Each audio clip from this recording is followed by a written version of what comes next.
one of their responsibilities is to track the entire care even up to when they die, correct? Correct. Okay. And if a patient passes away in the hospital, they write what's called a discharge summary, correct? Correct. And that discharge summary is basically an overview of the entire stay at the hospital, right? Correct. And part of writing that discharge summary is looking at the medical charts that kind of shows all of the care and medications that the patient received, correct? Correct. Okay. Now, going back to where we were before we broke for lunch, you had testified, I went through various names of individuals that you testified that under direct examination, you were asked about medications you gave during the care of specific patients, living patients, correct? Yes. And that was while you were attempting to keep these patients alive and utilize life-saving measures, right? Correct. Okay. So I think I got all of them, but I know I didn't ask you about James Allen. That was also one of the patients that you reviewed with the prosecutor on direct examination, correct? Correct. And the care that you were giving Mr. Allen at that time was not palliative care, it was the regular care while you were, I'm sorry, ICU care, correct? Correct. Okay. Now, you were also asked about Beverly Schertzringer. Do you remember that? Yes. Okay. And I want to ask you, but I want to kind of bring time into context. If you can bring that up first. No, this one. Yes, I'm going to show you Exhibit 3, page 749.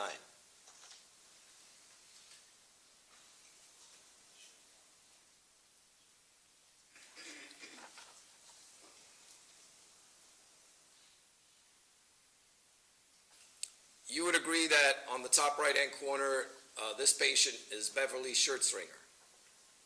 Yes. Correct? Yes. Okay. And if we can scroll down to the very bottom. Do you see the date of October 9th, 2017 at 11:25 p.m.? Your Honor, I'm going to object. I don't think this is anything that Dr. Hagris worked with as far as the patient. Okay, well, I'll let him have the question so far. Do you see that, sir? Yes, I see October 9th, 2017.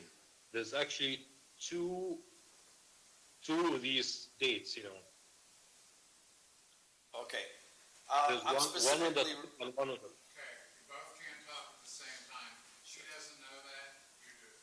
I'm specifically, I want to draw your attention to the nursing note on October 9th, 2017 at 11:25 p.m. Do you see that? 11:25 p.m. Yes, I see that. Yeah. Okay. And this is basically a nurse's note that advises you that Dr. Husel spoke with the family at bedside. No, Objection, Your Honor. rephrase. Okay. This basically indicates what's going on with the patient at this time, correct? Correct. Okay. It's up to the notes. Yeah. Yes. So on October 9th, No. You show the witness. just, We're not doing a closing argument. yeah. So we're clear, because I'm going to go back a little bit on this patient that you were asked about during direct examination. This patient was extubated. Your Honor, can we You approach? need to decide. Ladies and gentlemen, I know you haven't met your fellow jurors yet, so. Your Honor, can we take that down since we're having a sidebar about that? Yeah, go ahead and take it down.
All right, Dr. Hagris,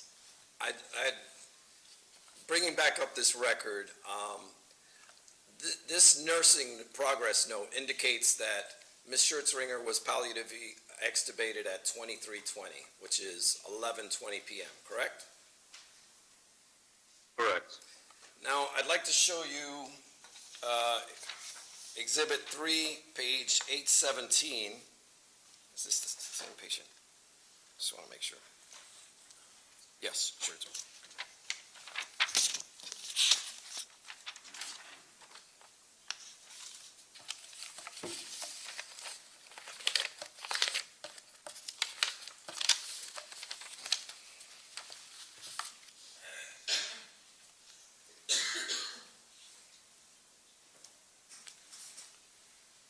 No, there we go. Now, this is what is known as a code sheet, correct? Ask him if he recognizes it, Oh, please. I'm sorry. Do you recognize what this sheet is, sir? Yeah, it's a code blue sheet, yeah. Okay. And these are written up whenever someone has a cardiac arrest in the ICU, correct? Correct. Okay. Now, under physician signature, that has Dr. Husel's name, correct? Yes.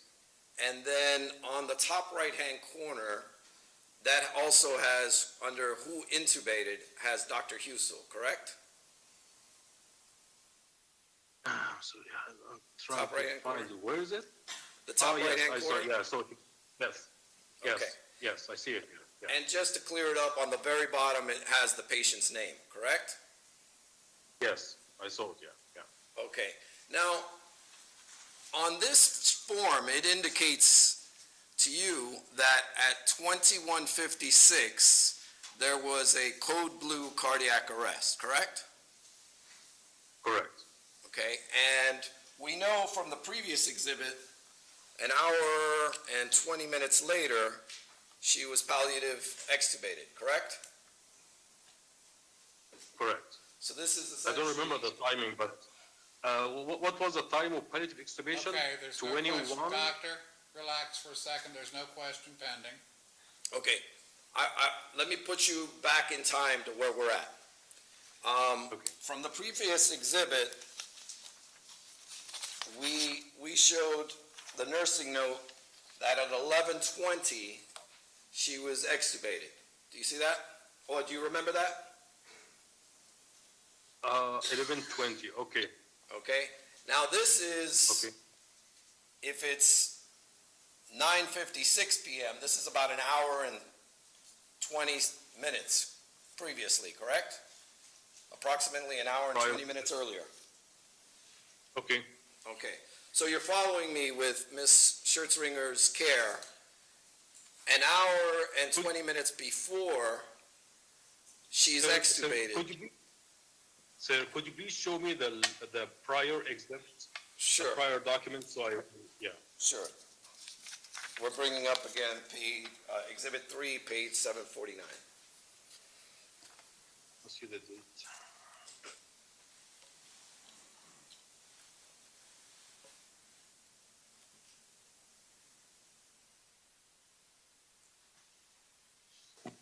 So he said here it's 23:25.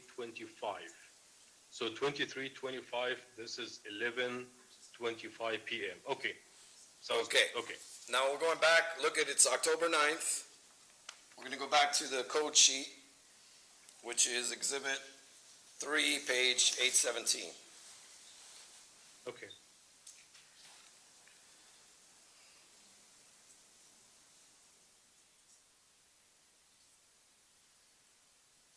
So, my question is, less than an hour and a half before being extubated, she had a cardiac arrest, correct? Yes. Her heart stopped, right? Yes. According to the record, yes. Okay, and she had no blood pressure, correct? Correct. Okay, and it was Dr. Husel who performed CPR on her, correct? Yes. According to this You're sheet. on the code, yes. According to this. Yes. And according to this record, he did what is called 4 rounds of CPR. Is that correct? Yes, Before she finally had her heartbeat and a pulse returned. Correct? correct. Yes, This is considered a life-saving measure? yes. In fact, Stop. when, Ladies and gentlemen, you disregard the last question and answer, okay? It'll make sense someday to you, but for right now, you totally disregard that. understood, Judge, I'm following you. Okay, so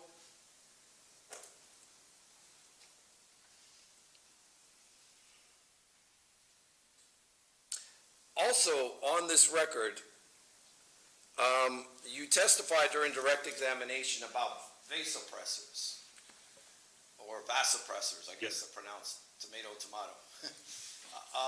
Yeah. Do you see an indication on the top, or I guess under the comments section, whether Ms. Schertzringer was given vasopressors at this time?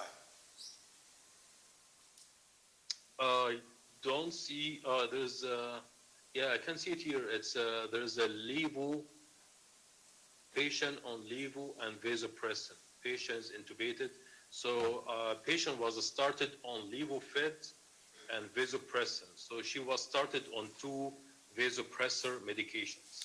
Okay, we could take that down now. Now, as you testified in direct examination, vasopressors are a medication that's given to assist with the blood pressure Yes, and heart rate to basically keep the blood flowing through the body, right?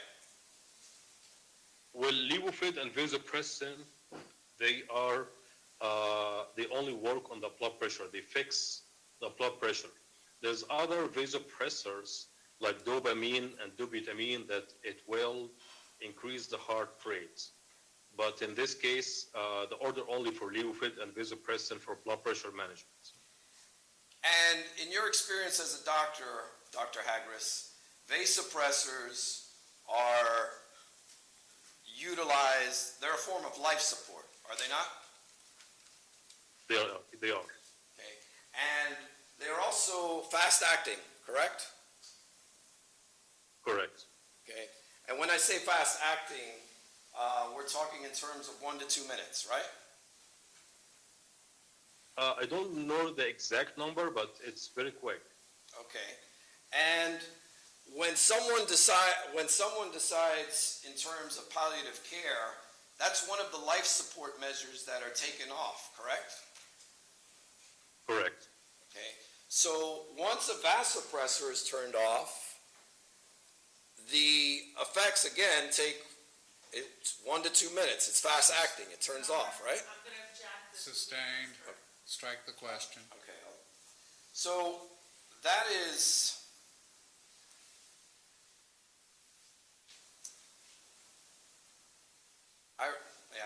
I already asked you whether when you withdraw someone's care that vasopressors are turned off, correct? Yes. Okay. All right. Now, I want to go back for a moment on something, and that is that when the determination is made to speak to the family about withdrawal of care. Okay, do you understand that? Yes. That can happen a variety of ways, correct? The conversations with families, the initiation of the conversations with families. Do you understand the question, doctor? Well, I don't really. Okay. Okay. Let me give you some examples of what I'm talking about. Your Honor, No, I'm gonna it's object this. sustained.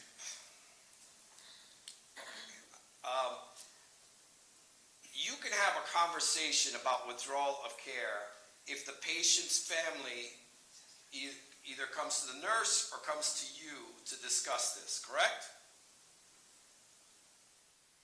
Not in my practice, really. The common scenario in my practice is a patient has been in the ICU for quite time, and there is ongoing discussion with the family because the patient prognosis is not promising.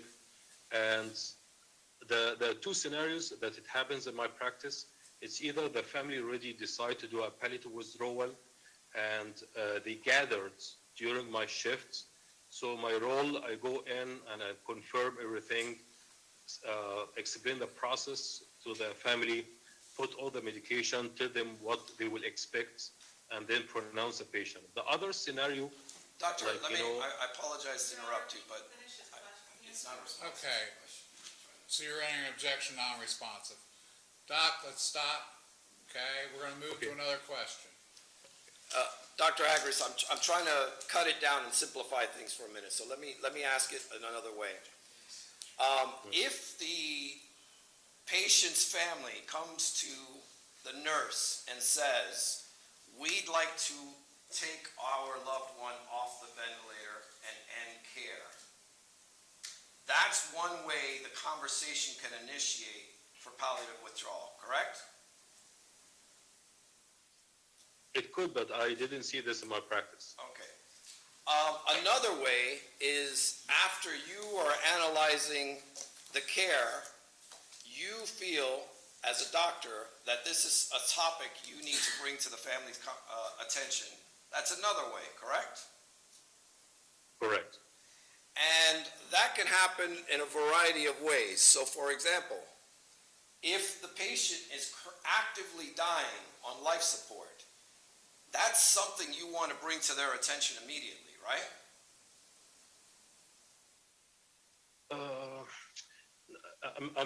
I'm okay with the concept, but not with the word immediately. So it's a patient comes to ICU and he is in very critical condition. So I would bring this immediately, but this is very rare events. Most of the palliative extubation that I did in my practice, this patient's been in the ICU for some time. And at some point, with some patients, their condition gets worse, right?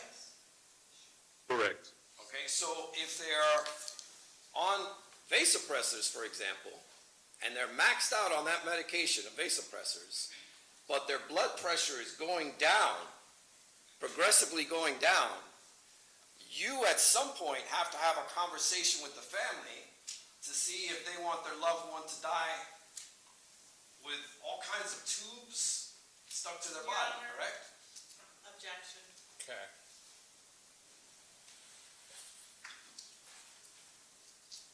I have to sustain. Let's do this a little different. Okay, sure. You at some point have to come to the family and have a conversation with them as to how they want, or the patient wanted, their final moments to be. Yes, sir. Now, when these conversations are had, you're not usually alone in the room with the patient's family, correct? The nurse will be with me, and sometimes the chaplain. Correct.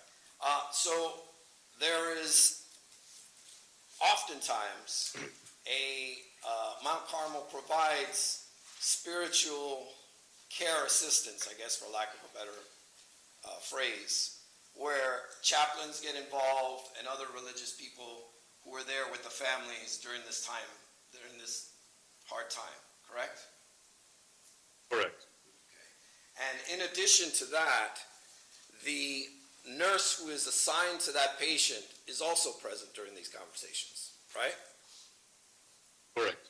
Okay. Now, and that is when you have the conversation with them, correct?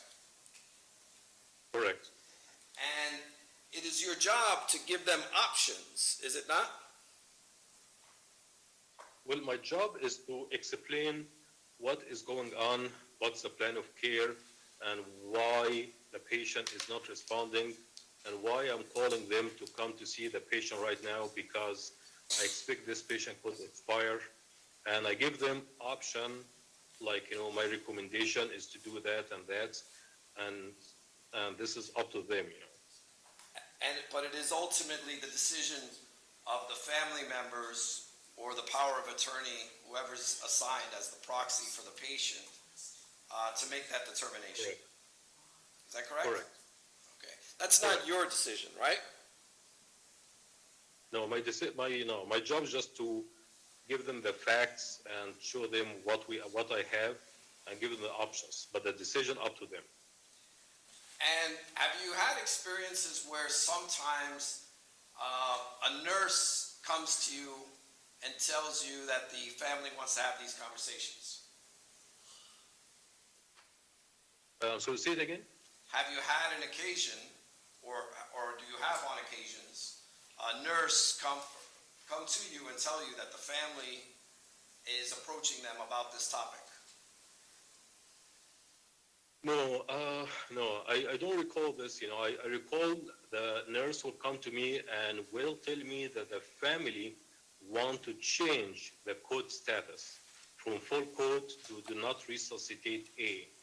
But I don't recall a nurse comes to me and say the family wants to do withdrawal of care. I'm sorry. Let me stop you there. I this. think you answered my question.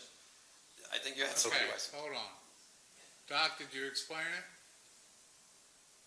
I want to add, that the nurse will, the family will not come to tell me that we are ready to take the withdrawal of care or to take everything off, except there's ongoing discussion on days that the family is already, they are aware that the patient is not doing well, and they are ready right now to withdraw care. But I didn't have in my experience, my practice, that the patient family will come from the first time, now, okay, I'm coming now, I didn't like what I see, let's take everything off. I didn't see this in my practice. Okay, now, Doctor,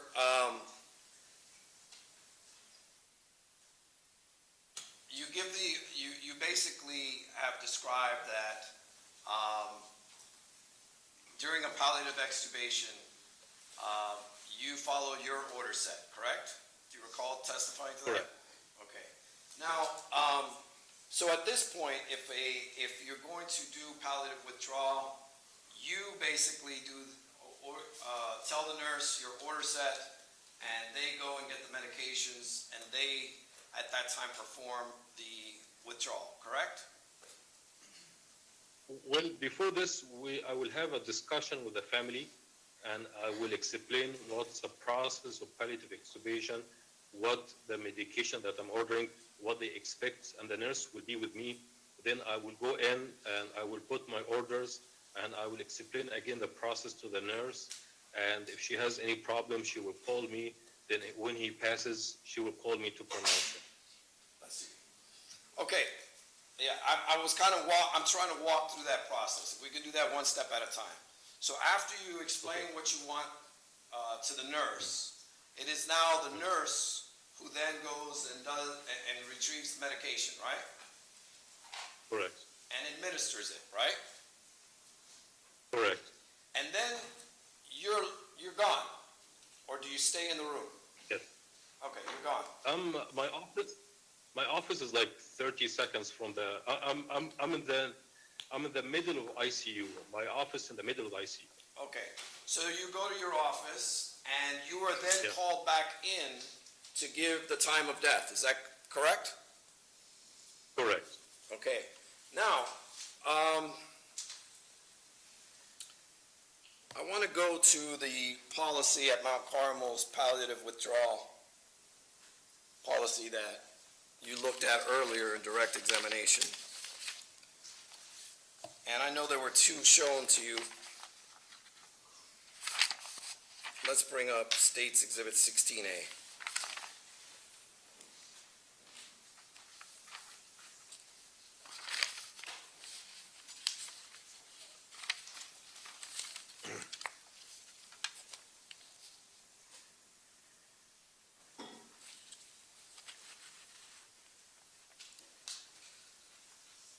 recognize this document as being shown to you on direct examination? Yes, I think I have a record of this. Yeah. Okay. Now, I want to refer you to the implementation of system management medication orders. If we can scroll down to that.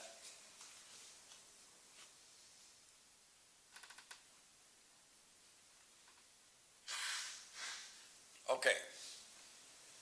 Do you see that section there? Yes. Okay.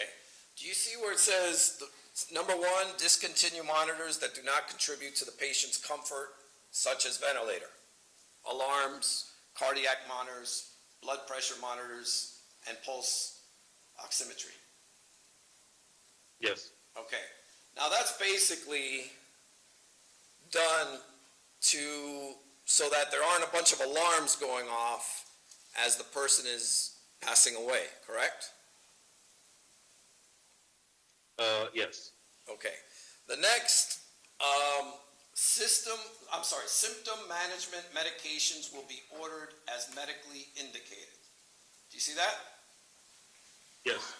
Okay.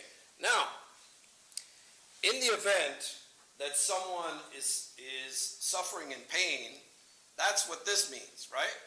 After they're extubated and given the medication, if they continue to suffer, that's what this is referring to, right? No, it's not. No, this is before Before, I'm taking the sorry. tube, you know. Okay. Yeah, this is before. So Okay. this is what I do. 10 minutes before taking the tube out, I give a dose of morphine, like 6 milligram morphine and 1 or 2 milligram of Versed, because taking the tube out, the patient rely on this tube and he will have an air hunger, gagging. So I do that, and this is what's indication number 2. Okay. I misspoke, you're correct. Next is on the ventilator will be discontinued, and Yes. then basically the endotracheal tube is removed, Yes. correct? Okay. And then following that, review patient's response to medications in managing dyspnea and anxiety. Now, for us Correct. lay folks, dyspnea is shortness of breath or their breathing, correct? Yeah, dyspnea and anxiety, shortness of breath. Yes. Okay. So, after you leave the room and you go to your office, who does that? The nurse. Okay. So the nurse, at this point, will basically review the patient's response to whatever medications are given, right? No, she will review the patient symptoms. So if patient has an anxiety or shortness of breath, she will give him the medication that I ordered for him, and she will review and assess the patient response to this medication That's to be sure that his dyspnea and anxiety are alleviated. now while they're doing this, doctor. If there's an sorry? issue that Why? arises, so for example, if either the family or the nurse feels or mentions something about the suffering of the patient, they go and get you, correct? I'm sorry, could you say it again? I didn't understand the question. Say it again. Oh, sure. My question to you, sir, is after the medication is given and you've left the room and gone to your office, it's the nurse's job to see their response to the medications, right? I'm nurse? breaking my question down so it makes it simpler and we can move along faster. Okay. Okay? Yeah. It's the nurse's job to review the symptoms, correct? To the medication, the Yes, response to review it. Okay, Correct. so, and they can do this in a variety of ways. For example, they can visually see the patient, right? Yes. And there are also monitors at the nursing station, are there not? No, at this point, everything will be stopped. Okay, but the monitors to the alarms are turned off for example, the heart rate, right? Oh, yeah, the heart rate, the monitors for heart rate and blood pressure will be still on, but for the ventilator will be off. Yes. Okay. So we're clear. There's a, in the nurse's station, after you leave, the patient stays with their family and sometimes the nurse, right? Yeah, the family can stay and the nurse will be there, yes. Now, the nurse can stay in the room with the family, or they can go to the monitoring station, correct? I really, it's a nursing question, really, it's not to me. Okay, but do you understand as a doctor that when you leave your patient, that the nurse is either, that's gonna comply with number 4, they're either gonna do so by being present in the room or at the monitoring station, correct? I really don't know. I didn't really attend the nursing parts of the palliative extubation. My part is to see the patient, do everything, put the orders, extubate the patient, then the nurse will take care of the rest. I don't know if the nurse will stay with the room. I don't want to use the word assume, but could be, if she stays in the nurse's station, it could be, but I'm not sure really. Okay, so as it relates to the monitoring station, I want to ask you about that specifically. You're able to, even when someone's withdrawn from the ventilator and the vasopressors are turned off, you can still see their heart rate and their respiratory rate, correct? Yes, and blood pressure. Okay, so if there's an issue, that monitor is something that the nurse can look at to determine if there's an issue, correct? Correct. Okay. And you rely on the nurse to do that, do you not? Okay, you've asked that already. Been all over the place, I'm just trying to keep. Well, that's part of the problem. Move on. We know the nurse is there. Now, doctor, at this point, when the patient passes is when you come in and make the determination of the time of death, correct? Correct. Okay. Now,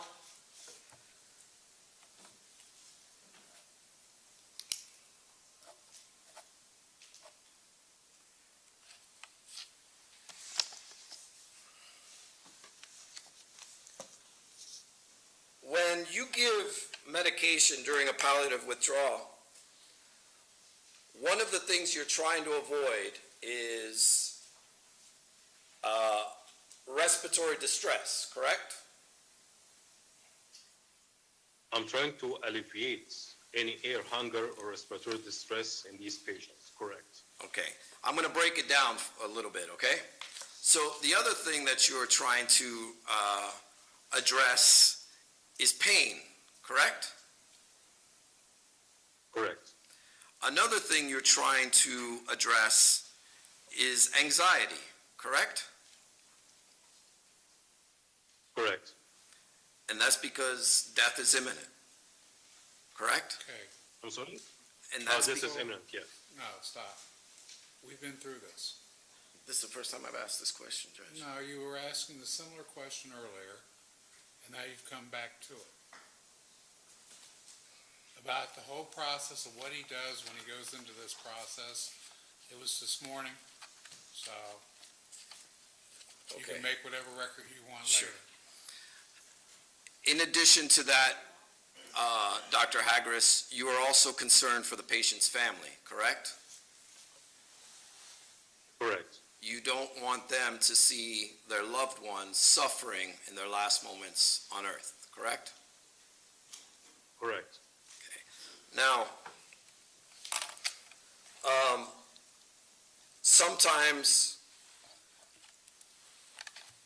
patients pass away quickly and sometimes they do not, correct? Correct.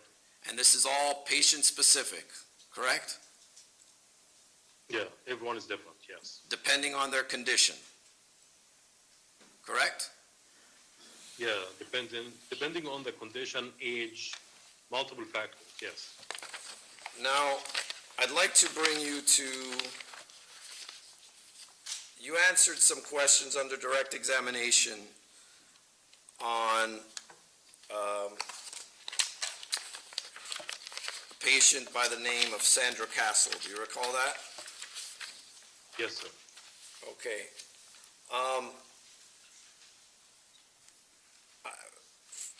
I'd like to bring up, which one is this? I need the actual record so I can read it into a record. Okay. Exhibit 12, page 811.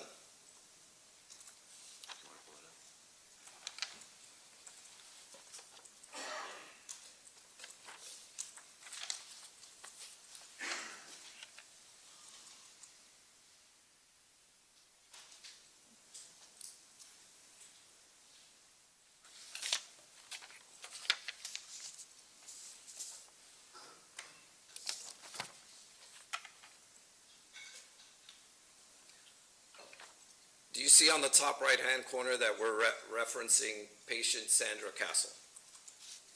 Yes, sir.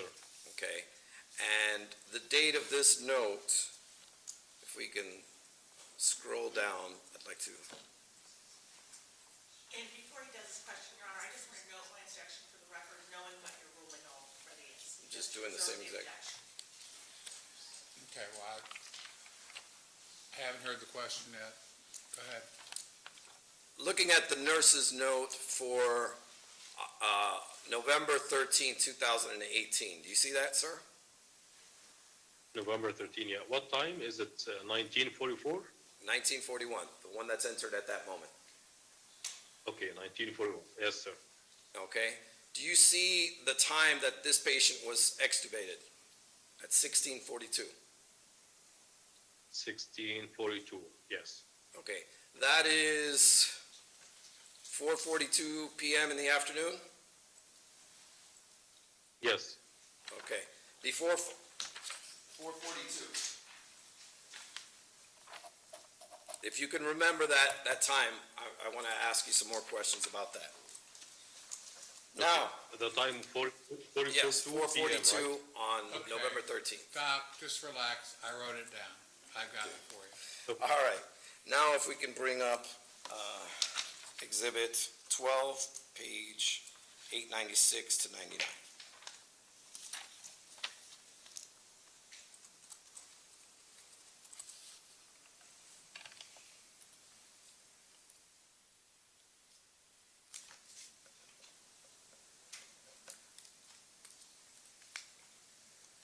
Okay, again, this is Sandra Castle, would you agree?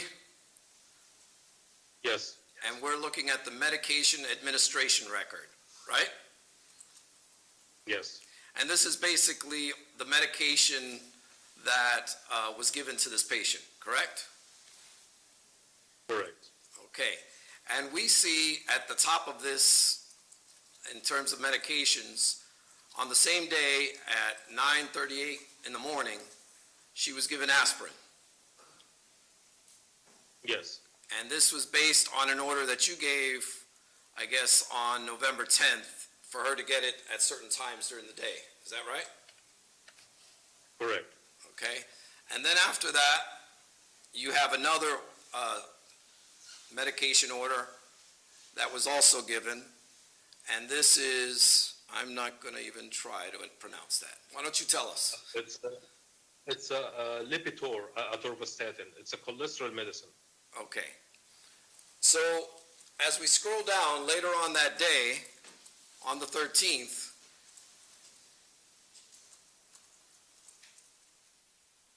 we know that she was extubated at 4:42 in the afternoon, correct? Yes, And she is given, prior to being extubated at 4:34, there's an order for 100 micrograms of fentanyl. Do you see that? yes, And this was ordered by Dr. Mand. Do you see that? Yes, And this is still the day shift, correct? correct. Okay, so just before she's extubated, she's given 100 micrograms of fentanyl. If we can go to the next record.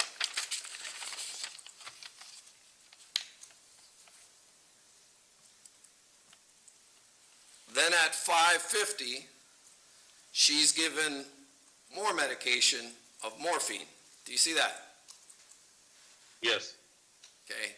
Now, if she's extubated, this here also gives a pain score, does it not? Do you see that? I see that, yeah. Okay. And that is a pain score of 9. Do you see that, sir? Correct. And I recall in direct examination, when you were asked about a pain score being severe, you addressed that 9 is severe pain, correct? No, I didn't see that. Okay. I remember you said that you're not familiar with the critical care pain observation tool. Is that correct? Correct, Okay. correct.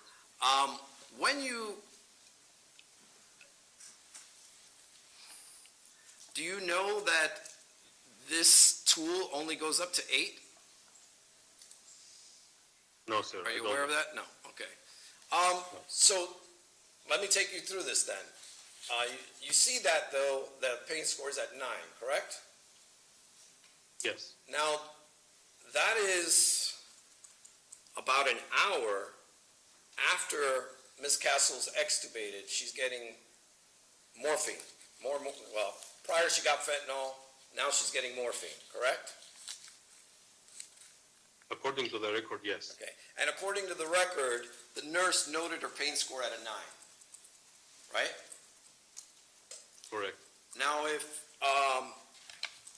if in that hour, a patient, now this is just general, not specifically to Ms. Castle, if a patient is suffering pain after being extubated,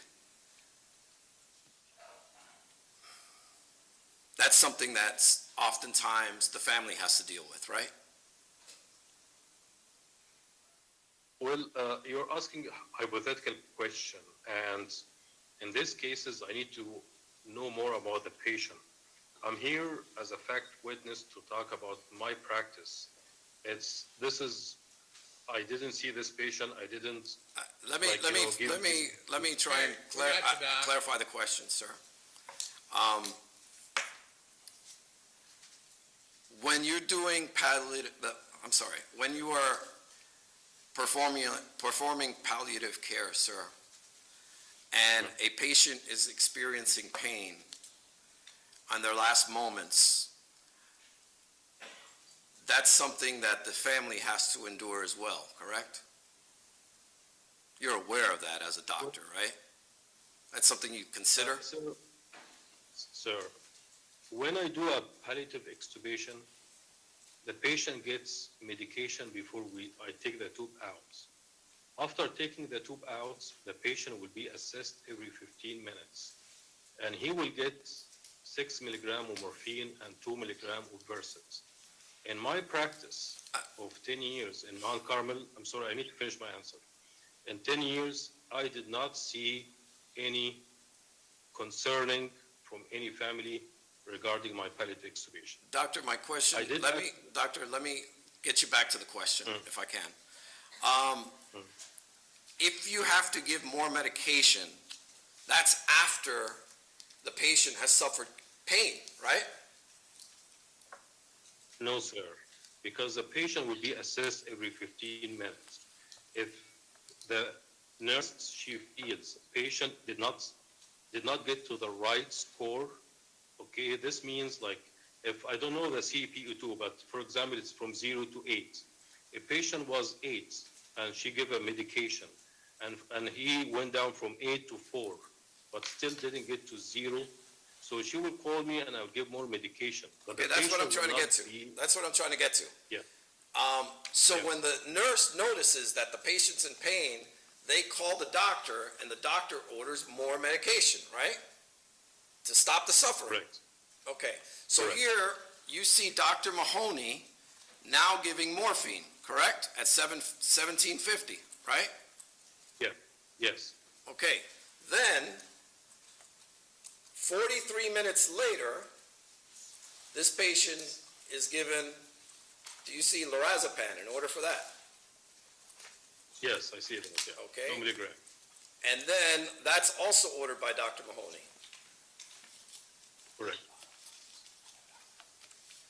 The next thing, this is also given simultaneously with more morphine. Do you see that? At 1833. Do you see that? Yeah, yes, I see that, yeah. And what do you see the pain score at now? At 1833. 8. Okay? And what does the record tell you in terms of the reason for the medication?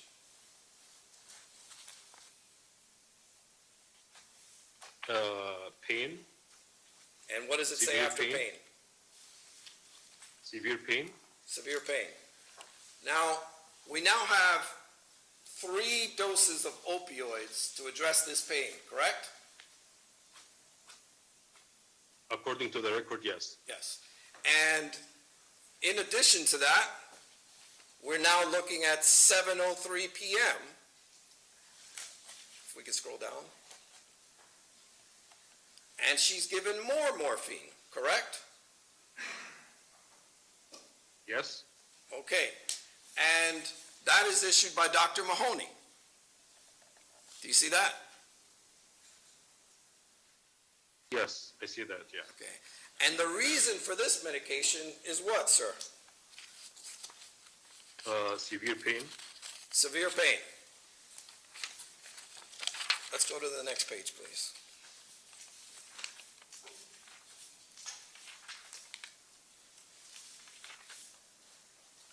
Do you see now we're at 7:18 p.m.? Do you see that, sir? Yes, I see that, yeah. And that's just 15 minutes after being given the morphine at 19:03, correct? Yes, I'm sorry, Do you want to scroll back up so we can answer that? yeah, I think, no, I think the 1918 is not medication to be given. It's just an assessment. I think so 1903, this is the last one that I see right now. Okay, Okay, so you see where I'm referring to. 15 minutes later,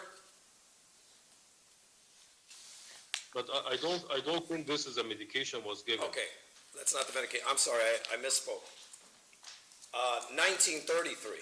Let's scroll down to that. Correct. Yes.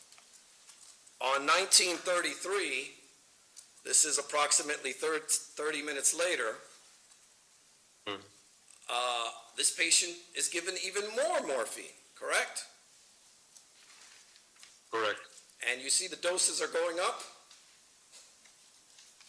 It's the same dose like last time. Okay. And what is the pain score here? 9. And who is the doctor? That's Dr. Adam Mahoney. Okay. And what is the reason for the medication? Severe pain.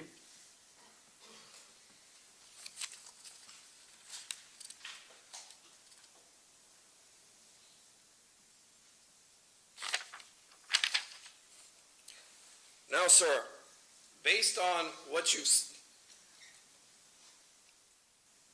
seen there, how many times did the day shift of Dr. Mahoney administer opioids to Miss Castle? I think it's 4 or 5 times. 4 or 5 times. And that is from 4:42 p.m. until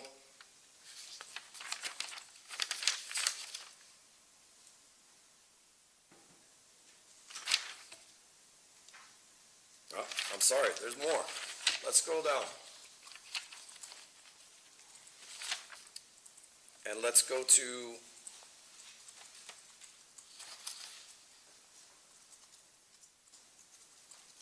(2221).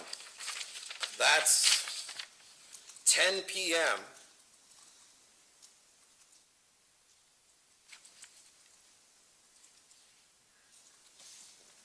Scroll down.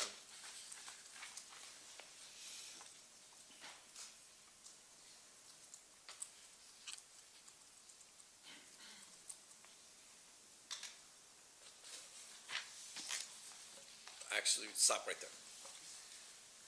Before we get to the more morphine, she's also given lorazepam, correct?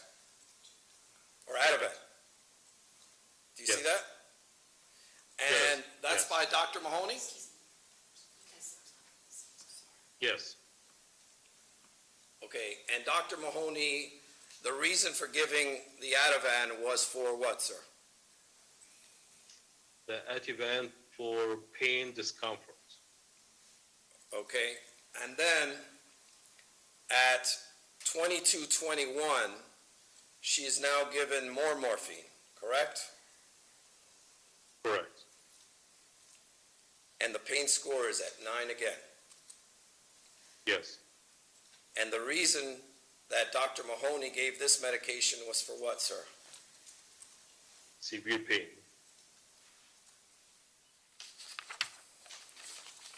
So, after palliatively extubating her at 4:42 p.m.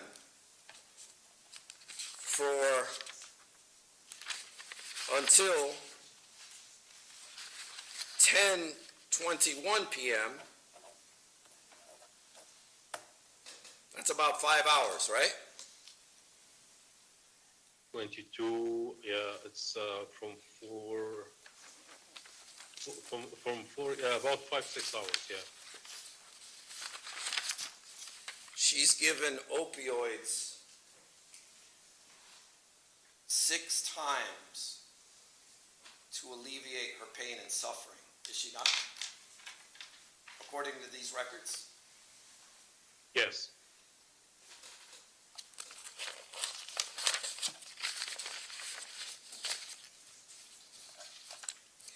Are you familiar with what kind of order set or dosing regimen that Dr. Mahoney usually employs? no, sir. And in the event, sir,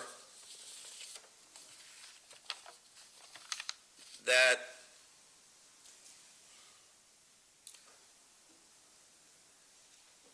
in the review of a record, obviously, you would consider the amount of opioids that a patient is given at the hospital when determining, well, let me strike that. It's a jumbled up question. Tolerance is something you consider when deciding to give opioids to a patient, correct? Correct. And that's something that a doctor has to determine when they look at the records as to how much opioids a patient has received in the hospital during their current stay, correct?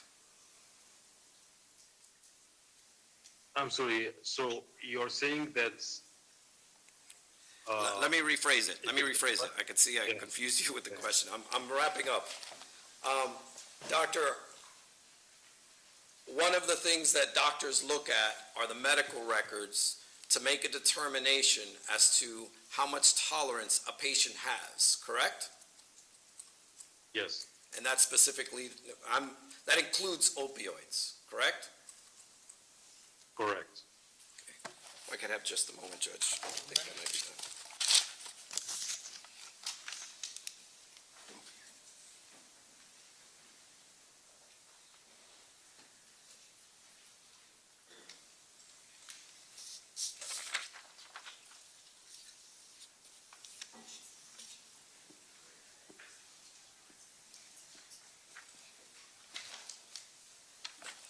Dr. Hagris,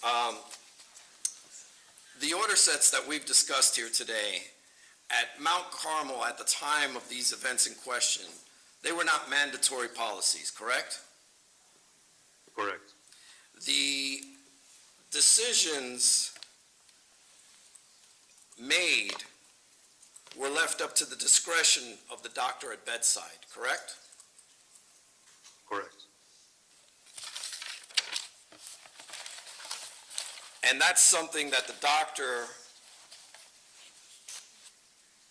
can only determine, well, and that's something that the doctor looks at. Well, let me rephrase that. The best person to make that determination is a doctor at bedside, is it not?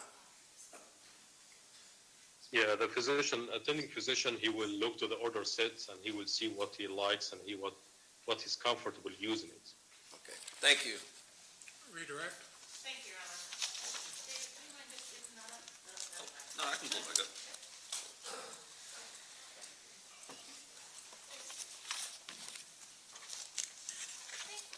This is already up there, that way I don't have to worry about it. If it lets you.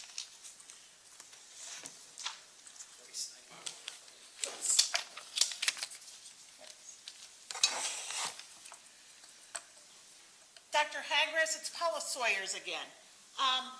Yes. So we just went over Sandra Castle and the number of times the morphine was given to her after the palliative extubation. Why do you administer that medication so many milligrams per hour? Well, after palliative extubation, the goal is to alleviate pain, discomfort, and anxiety and air hunger. So the patient will get morphine and Versed, and he will get it, or she will get it every 15 minutes per nurse assessment.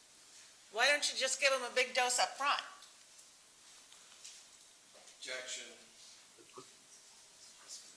Okay. Rephrase. Sure. Why wouldn't you take all that you gave them over the course of those several hours and just administer one large dose at the very beginning? Well, I was trained using certain doses and in University of Maryland East Campus, and all these years of my training, I never seen any one of my attending use more than these dosages, and we always had an excellent outcome. For this, when I came to practice, I inherited what I learned, and I found this in our order sets, in Mount Carmel order sets, and I started using that, and I never had any problem, never any bad outcome in palliative extubation. So I didn't see any indication to go beyond these doses in my practice. Is there any risk to the patient by administering a large dose of morphine? Objection, Judge. Sustained. You in your practice, would you see any risk in administering a larger dose of morphine immediately after extubation? Objection, Judge. He's already testified that he has a specific way of practicing that's different. I permit the question. You can answer, Dr. Hagris.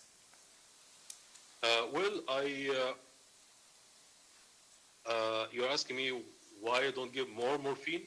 Correct. Or why in your practice wouldn't you give more morphine right up front? Objection, Judge. The same question. Okay, I understand. Overruled. You can answer, Dr. Hagris. Well, as I said, this is my practice, and this is what I trained, and I found these doses every 15 minutes are enough to control the patient's symptoms. Okay. So I didn't have any indication or need in my practice to go beyond these doses. Okay. Can you go up to where it was the fentanyl order on page 896, please? Thank you. Can I borrow him for a little bit?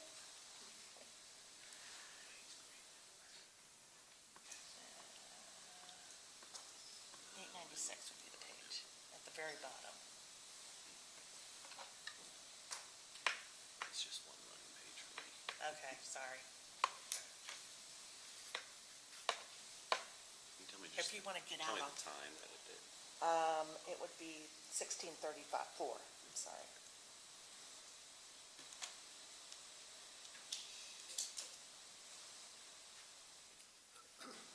bear with us, Dr. Hagris, we're getting to the page. No, it's, It'll come out, it's on here. It's just gonna Okay. come here in a moment. give it a sec.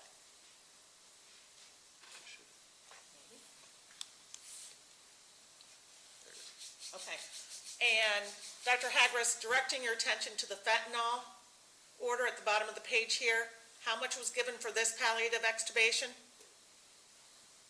It's 100 mics. Okay, thank you. I can handle it from that here if I need anything. Now, Attorney Baez had mentioned your order sets. Are these your order sets or are they the hospital's order sets, sir? No, the hospital order sets.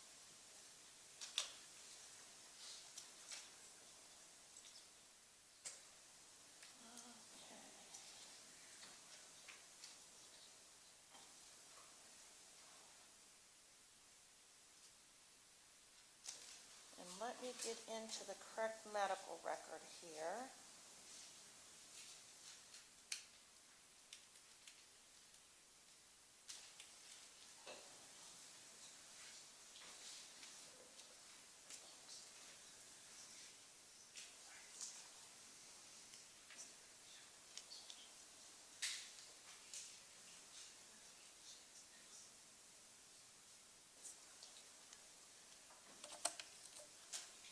And Dr. Hagris, you had said at one point that unless it's an emergency, you wait for the approval of the pharmacy.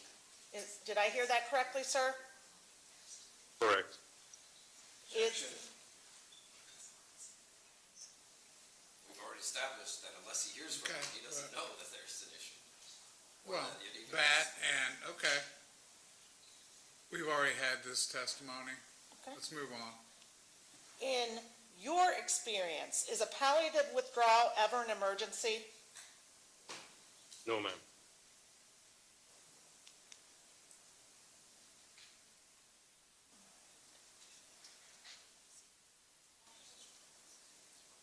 And just to go back to Ms. Walls, Rebecca Walls.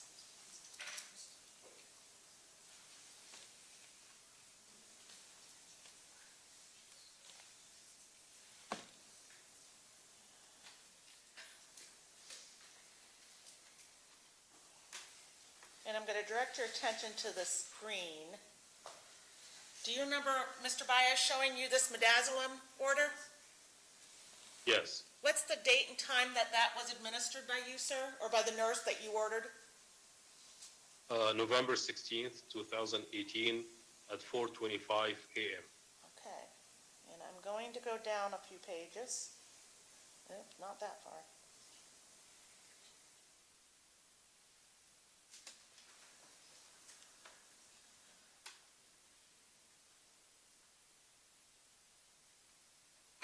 And Dr. Hagris, I'm going to direct your attention to this page. What were you doing with Ms. Walls at that time?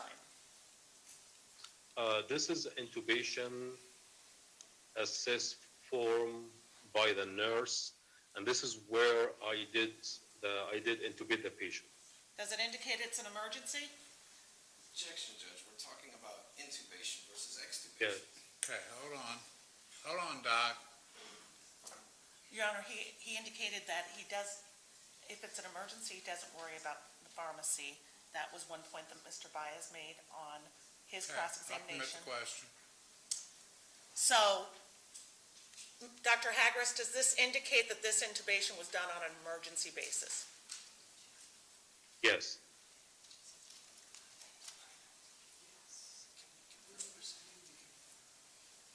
If I could have a moment, Your Honor. You may.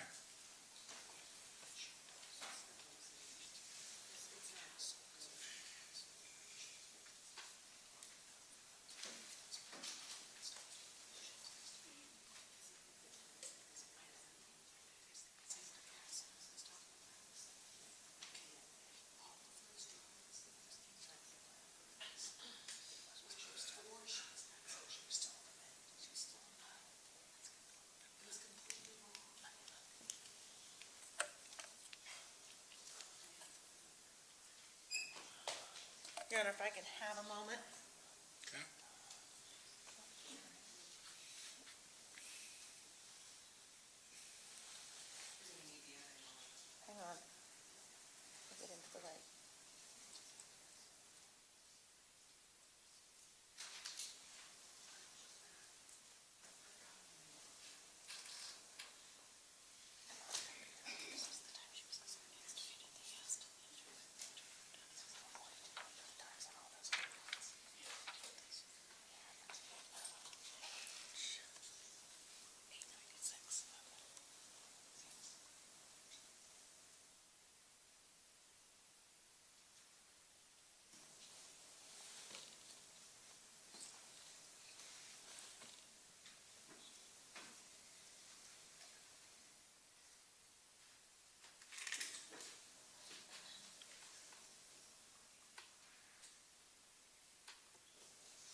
All right, thank you, sir. I have no further questions.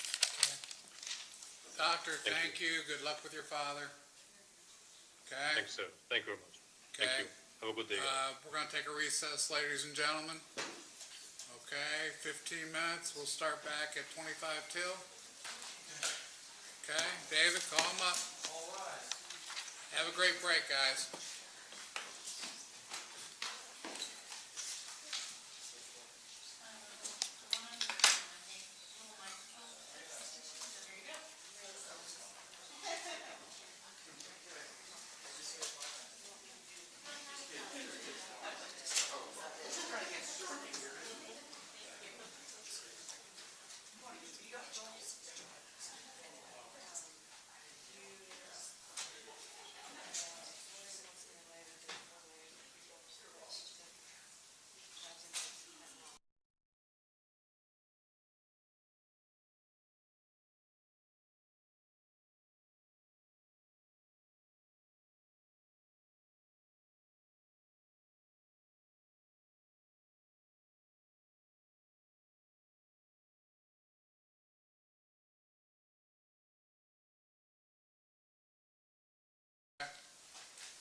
I'll ask that question in a minute. When we were sidebar, I just want to make sure you talked about the petition. Okay, you didn't use it, I didn't use it. but remember, 404 is still out there. Okay? Okay, I'm not quite sure what, Other am I being warned? Or- No, I just don't want it to act like I was being misleading. When you go into the document, 404 may come into play. Okay. Okay? Okay, anything further? Yes, there is Miss- something further, Judge. Well, I was going to Miss Sawyer first, ladies first, there in Jesus' Not on State. behalf of the state, Your Honor. Okay, on behalf of you. I'm sorry, I thought.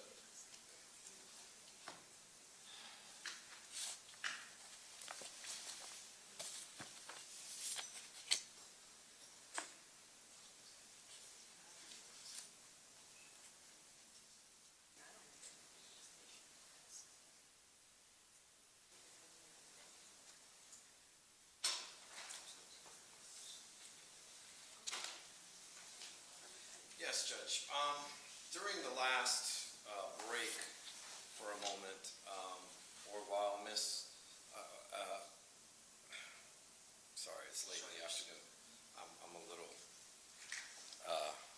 off right now. During the last exchange during redirect, there was a moment in time where Ms. Grubbs stood up and was speaking to Paula in reference to something that I had done, and literally said, "He is wrong," and gave an explanation. Now, I could hear it way over here, and for the record, Ms. Grubbs is 3 to 4 feet away from the jury. I have an issue with the prosecutor making arguments and having these loud discussions about opposing counsel or defense's position that close to the jury. I think that's a major issue.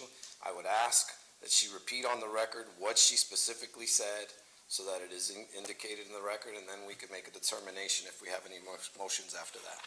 Ms. Grubb, do you know what he's talking I about? do. Okay, what record would you like to make on the issue? I was wrong. Okay, well, So, I mean- you have the ability of being closer to the jury. You have to be extremely careful. Let's not have it happen again. Thank you, Your Honor. I would request that you instruct the jury that I was I was had going an to, I had some element of confusion and thought Mr. Bias was wrong in his conclusion about something, and that I was wrong. my curative instruction is the passion of a trial. Sometimes attorneys blurt out, they know better than to do that, but sometimes it happens. You're to disregard anything you may have heard. Thank you, and I apologize. My voice carries. I'm very sorry. I appreciate Ms. Grubbs' sincerity, and I just think we need to know on the record what exactly she was referring to in saying, so I know if there's a Do you bigger remember what issue you were here. saying he was wrong about? I was confused as far as the time of the extubation of Ms. Castle. Okay. And I thought Mr. Bias was wrong about it, and I was wrong. Okay. So I assume that's a kind of an apology? It is, I'm very sorry. I accept and appreciate the apology. Okay. I was directing it to co-counsel, not to him. I know she was, yes. The problem you've got is, it's like the pictures on the table right by the jury box. I know. Okay, you gotta be careful, I accept that. okay?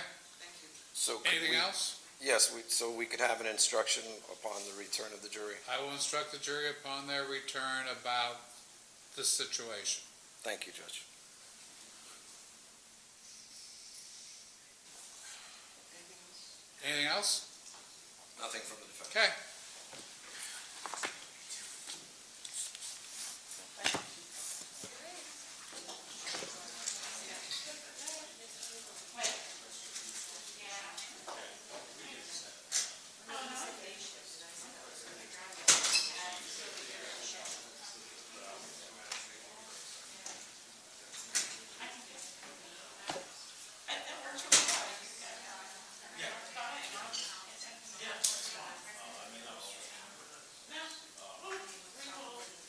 Between the two of us, I feel like we have it.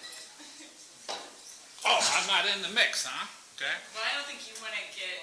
I don't want to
this, can we move that out of the way? Yeah, we can take that out. Excuse me. Why has that been up there the whole time I mean, anyway? it'd be It's easy blank. to sum up that. I used to monitor his testimony so They that just I don't could be hear cramped over there? So Shouldn't have brought it. when people object, because And- these are not put out, I can't hear the objection, so it would stand See that little box down the bottom with like 9 dots I'm sorry. on your screen in front of you? 9 dots? Well, it's like a little box down the bottom up on the screen. Hit that, and then hit clear. I think it's the X.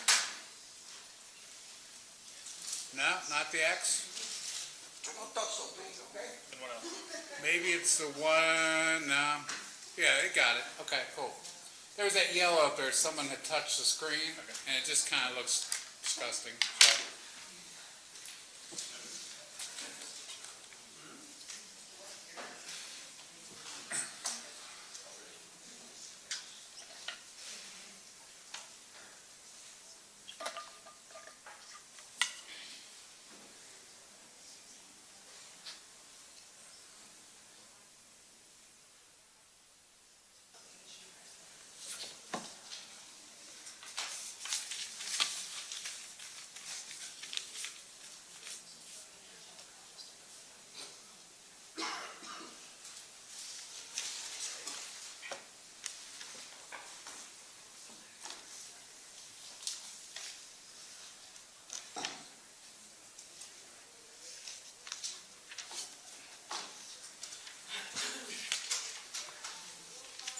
Stand up.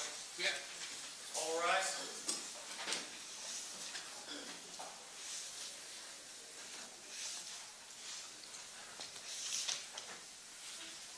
Oh, you must see one. Oh, well, I guess I gotta go see mine. Decide to do that.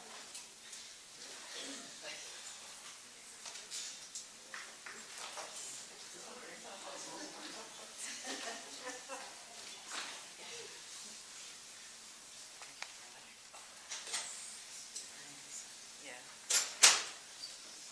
Thank you, please be seated. Ladies and gentlemen, I hope you had a wonderful break. I need to do a couple of things. First, I passed one of you going down the hallway, and I looked like I was mad. Okay? It had nothing to do with this room. Okay? I love to cook and bake, and I was told I was wrong about a recipe. And I took it real personal. And the person who accused me of being wrong was very wrong. So, that was the first thing.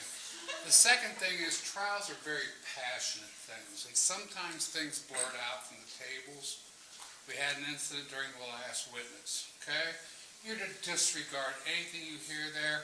It's like what you think I may be thinking, you're to disregard that too, okay? You guys are the sole determination of what the facts are, and you don't need anything intrinsic about it. Is that understood? So if someone blurted out something from the table, disregard it. Okay? Ms. Nash, are you ready? I am, Your Honor. Doctor, you're still under oath.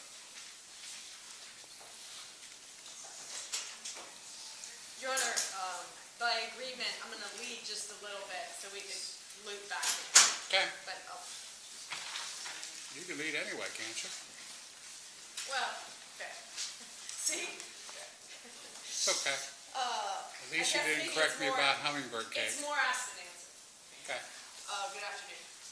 Good afternoon. Want to kind of circle back, and there's been this gap of time, so want to set the stage a little bit. Yesterday, I asked you about the time of day or the shift when the Pyxis machines were refilled by the pharmacy techs. Do you remember that question? I don't remember that question specifically, no. Let me ask you that now then. What shift or time of day generally were the Pyxis machines refilled? There's two shifts, days and evenings, that they're refilled on. And who is responsible for refilling the machines? Who was responsible? It's the technician responsible that's assigned that task for that day. And so machines are filled both in the day and night shift? That's correct. Was that true of the Pyxis machine on the ICU floor as well? Yes. Tell the jurors how the pharmacy tech would get the information that a machine needed to be refilled. There's a printout report for controlled substances. For non-controlled substances, it would automatically reposit that information into our carousel, and then it would pull based upon a workload out of that. Pharmacist would check it, and then the technician would take it up to the floor and put it in the Pix's machine. So there's a separate printout for controlled substances? Correct, that's not integrated into the system. Because controlled substances are different from other types of medication, right? Yes, they're stored differently. And would you agree with me that there's more rules and regulations with respect to controlled substances? Yes, And why is that? there's more oversight. They're controlled substances for a reason, because they have risk of being used inappropriately. Which is why any possibility of diversion within a hospital is a pretty serious issue, correct? Yes, Stealing controlled substances, if employees were doing that, that could be a real issue for the hospital, stealing of any medication is an important thing. but particularly controlled substances, right? Yes, And fentanyl, Versed, and Dilaudid, just for examples, those are all controlled substances? yes, So there's a printout of the controlled substances that have been dispensed from the Pyxis machine on a daily basis? no, that's a refill summary, so things that have gone below the par level that need to be refilled would be notified on that report, and then it would be pulled from that report. What happens if I hit in an order, I being a doctor, I place an order and that medication isn't in the machine because it's absent and hasn't been refilled yet? So are you asking if something was normally stocked in the machine and it's stocked out, or are you asking if it's not stocked in the machine at all? Yeah, if it's stocked out and I order the med, what happens? The pharmacist would verify the medication, the nurse would get a notification on the Pyxis when they try to vend it, that it's below the amount needed. And there would probably be some communication, right? Like maybe the pharmacist would call up or the nurse would call down? Typically, the nurse would notify us, but we work ahead to try not to have that happen. That's a customer service opportunity. And I ask these questions because I just want to go through the number of people that would know when, let's say, 1,000 micrograms is ordered and taken from a Pyxis. So we know there's the pharmacy tech that refills the machines. They would know. No, they wouldn't know how much was taken out in one transaction at all. They just know how many are total in the Pyxis and if it's time to refill it, yes or no. Sure, but if there's 3 machines on the ICU, right? Yes, And we know that you just said the machines are stocked day and night shift. correct. And I'm a pharmacy tech, and I bring my cart, and I come upstairs, and I go to one machine, and it's out of 1,000 micrograms of fentanyl, and I put those vials in to replace them, right? Okay. And then I wheel my cart to the second She machine. asked, hold on, she asked if that was the procedure. Is that how it works?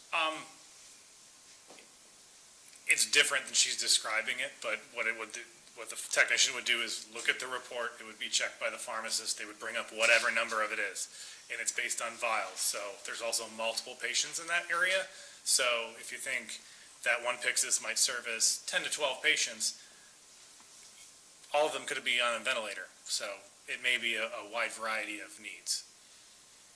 So they could easily refill 10 vials. I understand that, but you've just told this juror that the machines are stocked day and night shift.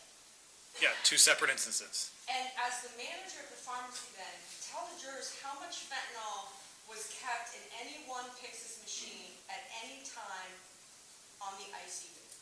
I can't recall that. You don't know that? I can't recall 2015 to 2018, is that the time frame we're talking about? It is. I can't specifically recall, I can give you an estimate if you'd like, but I can't give you a specific number. I would certainly not ask you for an estimate. But we know the techs refill the machines. Yes, We know the pharmacists see the orders for either prospective review, right? yes, And even for a retrospective review, even when they clear out the order, they still see it. yes. And then we also know that there's the nurse that administers the medicine. Yes. And then I guess the fourth layer would be the Pyxis reports themselves, right? As to, well, let me separate that. So those are at least the three layers that would know about any order that's placed with respect to fentanyl, correct? The refill does not have any order information on it. But I'm a tech and I go to a machine and I get the report that the machine needs 1,000 micrograms and I take my 10 vials upstairs. Isn't that what I do as a tech? It could be, yes, it could be 10 vials and they would put it in. They don't know who dispensed that previously. Understood, it wasn't my question. They know how much a machine needs when it's in. Yes. Okay. And anyone in a hospital, if you know, based on your role then as a manager, could place a voice report. Yes. So it's not just like someone in management can do. A pharmacist could place a voice report. Yes. A tech, Yes. obviously a manager, even someone like a staff, like a janitorial staff member, if they saw something, they could place a voice report too. Anybody employed by the organization. Are you familiar, turning now to the issue of the overrides, and jurors, I'll be quick on overrides. You're familiar, are you not, that the Pyxis machine, as a matter of course, every day spit out an override report, correct? I'm sorry, there was, not the Pyxis machine, but there were override reports generated every single day within the pharmacy. At that time, Yes. I do not recall that. If that was the case, if override reports were generated daily, would you then know if your pharmacists were reviewing them or not? Probably, but I don't recall them. So you're asking me something that I don't recall. And what would I do about something I don't recall? Did you ever, as the manager, I know you told the jury that you kind of worked from 7 a.m. to 5 p.m. Did you ever just pop in on the night shift just to see how things were going? I mean, I basically saw them most mornings when I came in. But between 5 p.m. and 7 a.m., that's a 12-hour window? Do you agree with me on that? Sure, it's a little more. Yeah, it's a little bit more than that. 14. That's why I'm a lawyer, not a mathematician. There's 14 hours, right, between when you leave and when you come in. Yes. And a lot can happen in a hospital in 14 hours. Would you agree with me? I do. And even though you were just generally at the hospital, I think your testimony was from 7 to 5 during the week, did you consider yourself to be accessible during the hours when you weren't there? Yes. So let's just say I'm Talon Schroyer, and this issue came up at 3 a.m. in the morning. Is it your personal belief that if there was an emergency, if Talon had an emergency, and he called you at 3 a.m., you would have been responsive? If I woke up to the phone call, sure. And because we know that a lot can happen in a hospital within 14 hours, did you, as a matter of practice, always keep your cell phone on? I did, to my best ability. And keep it close? Yeah, it sits on my nightstand. And so, I assume too, is one of your, and you're still employed at Mount Carmel. That's correct. I assume, given the large responsibility of a pharmacy manager, that being accessible to your employees is something that's really important. It is.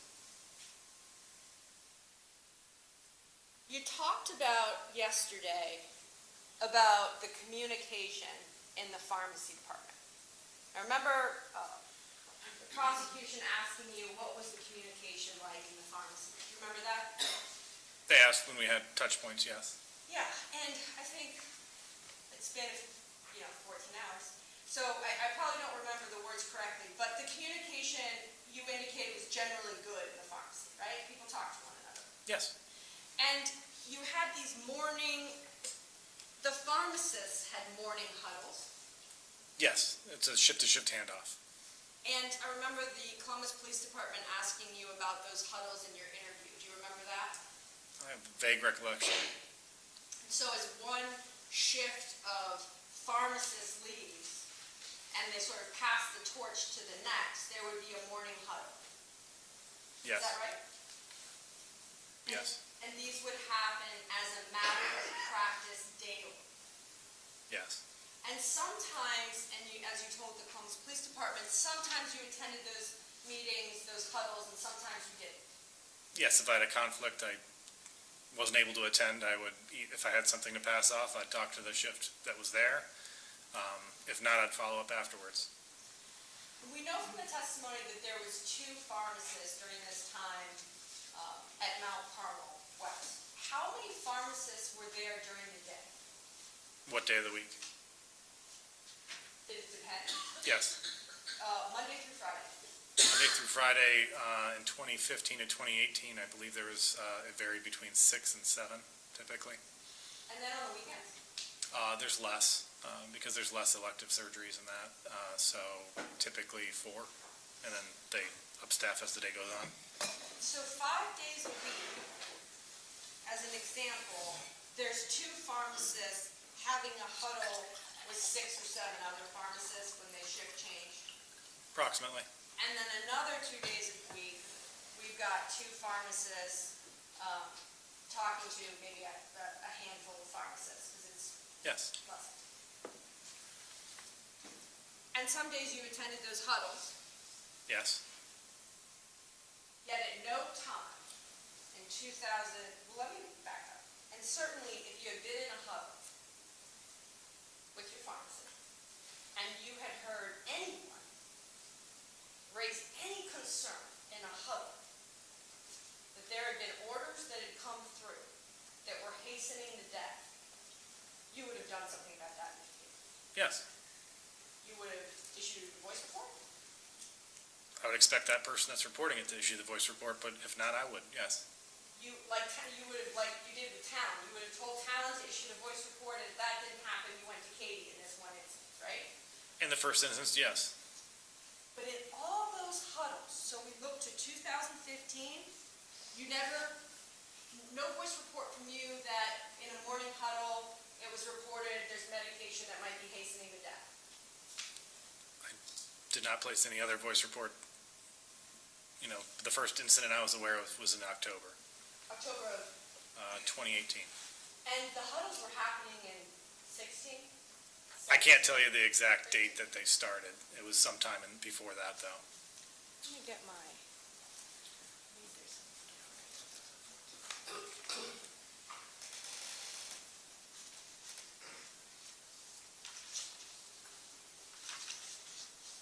Certainly, I want to just go back to your interview with Columbus Police Department. You're talking specifically about the year 2017, and that's when you indicated that there were these morning huddles with the pharmacists, correct? I don't remember the specific date I stated. Did you create the huddle as a policy within pharmacy to do, or is that something pharmacists just naturally came to, if you know? No, that came from our leadership team above myself. So it was actually a directive that they were to huddle when they were transferring their shifts? Yes. And as the manager, if you know, what would be the value of having a huddle when pharmacists were transferring from shift to shift? Information sharing, we've had a lot of shortages and other things during those times, so things were changing with those quite frequently. So it was an opportunity to get everybody on the same playing field. So that if I saw or heard or had an issue in my night shift and it needed to be continuously watched, I could pass that information along to the day shift. Yes, And would it be a gap in service, if you will? yes. And so then going back, I should have started with 2014. No voice report from you with respect to any concern or indication that meds or fentanyl was being used to hasten any death, right? As I said before, 2018 in October was the first instance. So So we can assume the same is true for 15 and 16 and 17. Correct.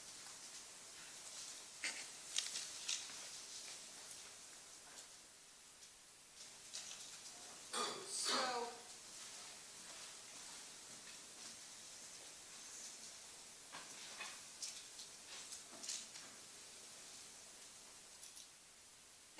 on redirect, the state's going to ask you some questions and I'll follow up. But until now, I just want to go back to this controlled substances line of question. Forgot a few questions. Controlled substances, lots of heightened rules and regulations with respect to those types of medications. I don't know what you quantify lots with, but yes, there's more scrutiny around that. Let's talk about regulations on something like fentanyl versus regulations on something like acetaminophen. Different, right? Yes. And the reason, as your job as a manager, I remember you saying that safety is one of the critical functions of your job, right? Yes. And you're a fixer. Remember you talking about that too, right? Things were broken and you fixed it. Well, I facilitated the operation working smoothly. So if equipment was broken, yes, I would facilitate getting it fixed. And would you also agree that the operation overall under your supervision was the pharmacy as a whole? You can infer that. And if controlled substances aren't being properly regulated, you would agree. Object. It's a conclusory. He's never testified that. Okay, overruled. Rules and regulations with respect to controlled substances, right? If they aren't being followed, a hospital could suffer certain consequences as a result of not following the governmental rules and regulations with respect to controlled substances, correct? Correct. You could lose your funding, your Medicaid funding, Yes. you could lose your Medicare funding. Okay. Yes. There, Anything else? yes. There could potentially be criminal charges. I don't know Okay. about that. No. Let's move on. Okay, so then I'll circle back to my line of questioning about communication. We know about how the communication was within the pharmacy. And I think when I asked you how many times in the course of your career as a pharmacist that reviewed orders, did you call upstairs? And I think your testimony was maybe that. Probably. So we know that your communication up is also good. Yeah, well, you said communication with physicians, if I remember correctly, and I said I was on the floor, so it's a little easier to have a conversation with them, but yes, Did you ever work not on the floor, just Sure. in the pharmacy level on one? definitely. And any issues, you could just call and say, hey, what's this order for, and get some clarification? I could try to, yes. You would agree with me, though,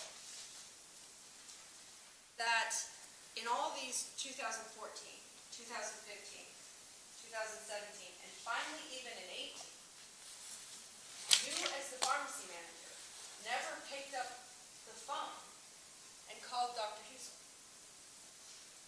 Why would I? Well, why would you? Okay, hold on. You don't get to ask questions. Oh, I'm sorry, I didn't know. She asks questions, you answer them. Okay. Okay, so Sorry. don't do that. You want to rephrase the question or ask the question again? No, so your answer's no. Correct. I did not So review orders for him. when you got this call, not call, when Talon told you while you were getting coffee that there was a call he got from a nurse, right? And you had that information and you took it up to Katie. You never reached out at any point to get any clarification from Dr. Husel regarding that. Correct. And at no point in time, in fact, ever, up to today, have you ever, in your capacity as manager of the pharmacy or a pharmacist, Object. Relevancy. Wow, it was asked yesterday. No, I never asked if you called Dr. Husel yesterday. I think you did, but, okay. You got that question in You already. never called him. That's asked and answered. We already got there, we're past that. your next question, she's objecting to. Okay, so.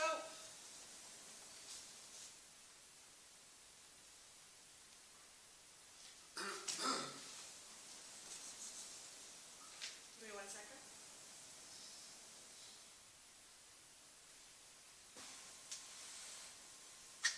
But I'm just gonna end with voice reports. Tell us where you go. Because I think there's one voice report that we have from you. Where do you physically go to enter in the voice report? Any computer terminal in the health system? And that's why I asked that question. It could literally be any terminal within that whole hospital, am I correct? Yes. Do you have any estimate? Well, let me ask this. During this relevant time frame, were you generally familiar with the ICU? Not terribly. Okay. I mean, what do you mean by generally?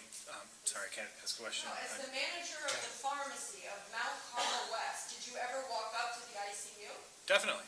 And so visually, if you can, just a guesstimate, and I am asking for, because I'm not expecting to know exact number, but would you agree that there's a significant number of terminals in the ICU floor alone? Object. We already have established that there are 3. No, that's a Pyxis machine. Fax machine. This is a terminal. Oh, Where if I had a problem on the ICU floor, I could go to any terminal, correct? Correct. If I saw something that was wrong, I'm just curious how many terminals would be available to me if I'm on the ICU floor? More than 20. Nothing further. Redirect. Thank you, Your Honor.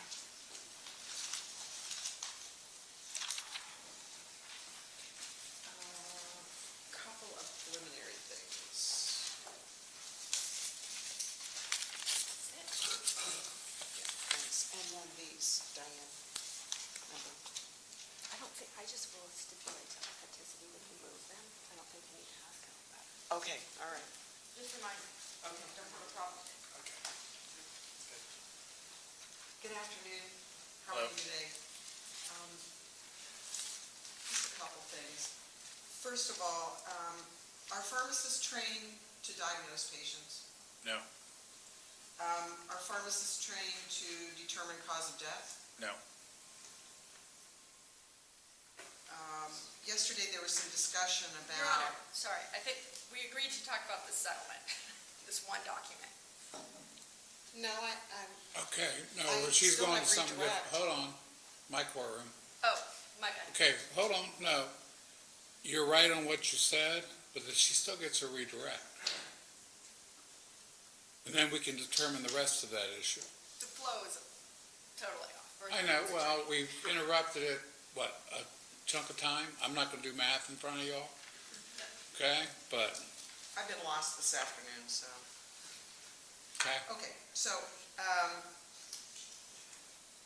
yesterday there was some discussion about cocaine and marijuana. What class of drugs are they? Those are Schedule 1 drugs. Okay, are those opioids? No. You previously testified that, this afternoon, that the Pyxis machines were refilled days and evenings, and then somehow evenings morphed into nights.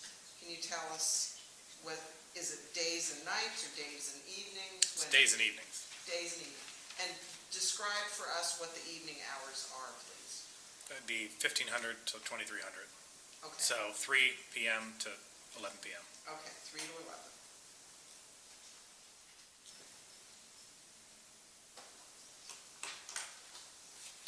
Okay, I'm going to present to you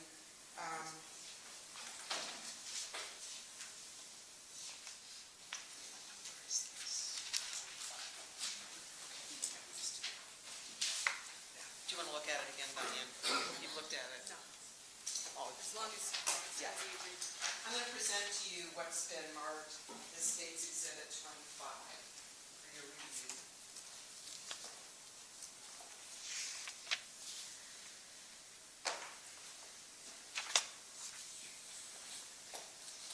is this what our discussion was about earlier? Yes, Your Honor. Okay. Since I don't see it.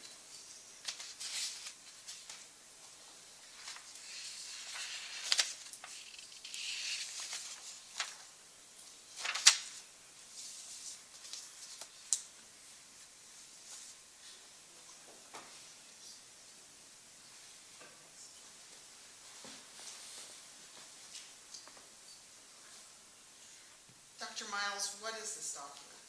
It's a settlement with the Ohio Board of Pharmacy. Okay. And, do you know why this document came to pass? Yes, Can you tell the jury why? from the events that happened from 2015 to 2018 in Mount Carmel Okay. West. And it's a case number, there's a case number on here, correct? If you could refresh me, but I'm Okay. confident there probably is one. All right. May I Any objection? publish? Yes, you may. And just, before I publish, did you sign this document? I did. Okay.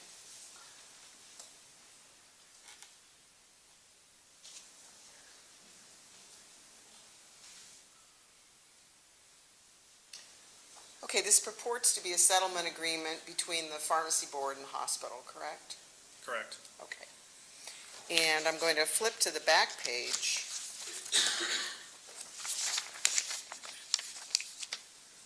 And there appears to be signatures there. Who all signed this document? Dr. Nicholas Kriatsolis, our Chief Clinical Officer, myself, an attorney, and then the Board of Pharmacy folks. Okay.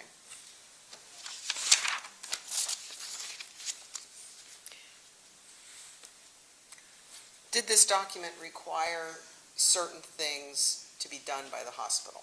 Yes. Okay. And can you talk to us about what those were? Do you want specifics, or would you like me to read the document? Yeah. I could- No. He can Spec- talk about what he knows. Yes. So it's actually all in the document. I don't want to misspeak. Do you want to The look at gist it? of it is that the I can- hospital will fulfill certain obligations that were defined by the Board of Pharmacy, and also pay for a consultant to have intermediary checks for the next several years. Okay. And was there a fine? Yes. Okay, and costs? Mhm. Okay.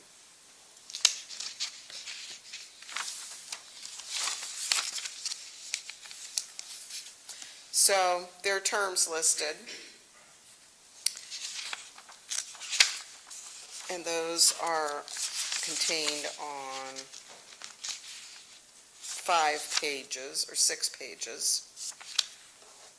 Would you like to refresh your recollection, or can you tell us what the principal terms were? Ms. Menashe, since she's going through a list, would it be okay if she went using direct questions? Leading? Okay.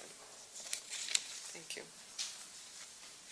Did the hospital pay investigative costs? Yes.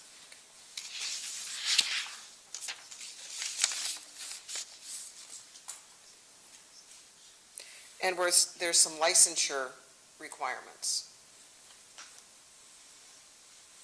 in order to maintain the license. Yes, there's some Were there requirements. certain things that had to be done? Yes. Okay. Were there requirements as far as possible patient harm? Yes. Okay, and are those listed here under, on page 3, under 5A2? Yes. And that involves certain things that have to be done if patient harm is in question, correct? That's the review for that, but yes. Yeah. Okay.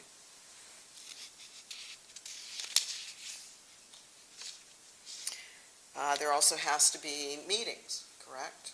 Correct.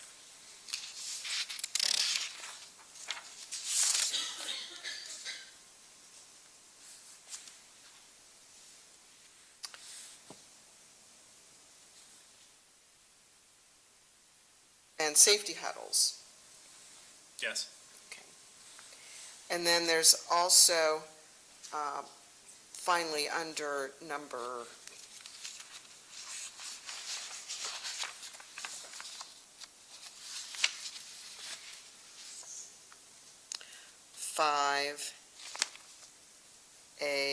5A8, a requirement that the hospital has to conduct a review of mortalities, correct? Yes, In 15 different categories. correct. And the last category is any patient whose cause of death is determined to be respiratory failure or respiratory depression or adverse sequels related to respiratory failure or respiratory depression who concomitantly was administered a benzodiazepine or opiate. There must be a review. Is that correct? That's correct.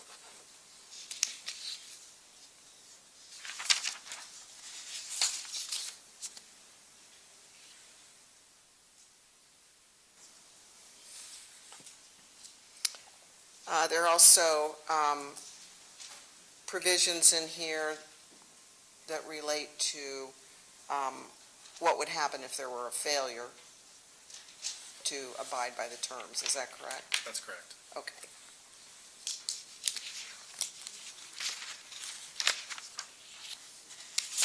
And then there's a lot of other verbiage in here that I'm sure Ms. Menashe may ask you about, but I'm not going to, so.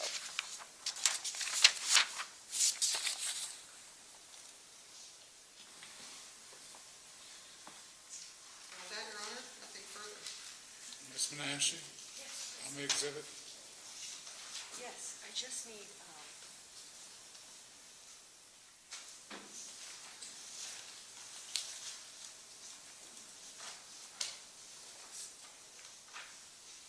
I know my boundaries. But since I just said. This is what we call punchy Friday afternoon. Okay? Don't take any inference about that. We're all working fine together. But Friday afternoon can be a little bit of, like, too much time with your kids, you know? Not that they're my kids or anything. thank you. Oh. Showing you what's been marked as State's Exhibit 25. Page 1, would you agree that's essentially the case caption there? Names the parties? Yes, And under Mount Carmel Health Systems, your name appears as the responsible person, I correct? was the responsible person of Grove City. And which explains why your signature is on the back of the settlement, correct? Correct. And you're the only pharmacist, you're the only license number of the individuals on the settlement signature page is just you, right? You're the only one. That's the hospital's license number. Oh, the hospital, and so you're and so to this point, it says Grove City there. Correct. So I want to be clear, and tell me if I'm not correct, but this settlement wasn't things that Mount Carmel West needed to fix. This settlement is things that Mount Carmel Grove City needs to do to have a license to operate, It had a license to operate. to continue to have a license to operate. It was associated with that, yes.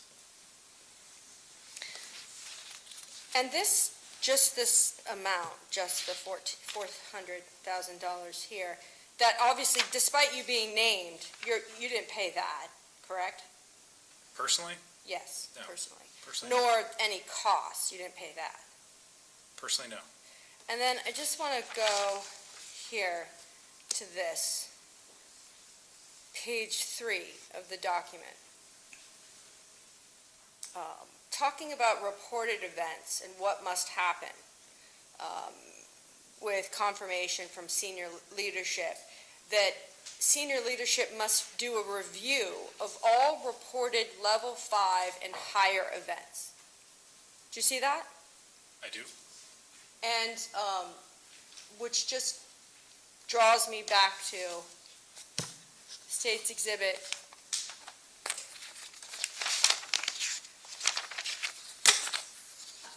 22A, reported as a level 4 event. Correct? Yes, Determined as an actual severity of a level 4. Correct? correct. And I understand my boundaries, but just so we're clear, the levels escalate, so 5 is higher than a 4. That's correct.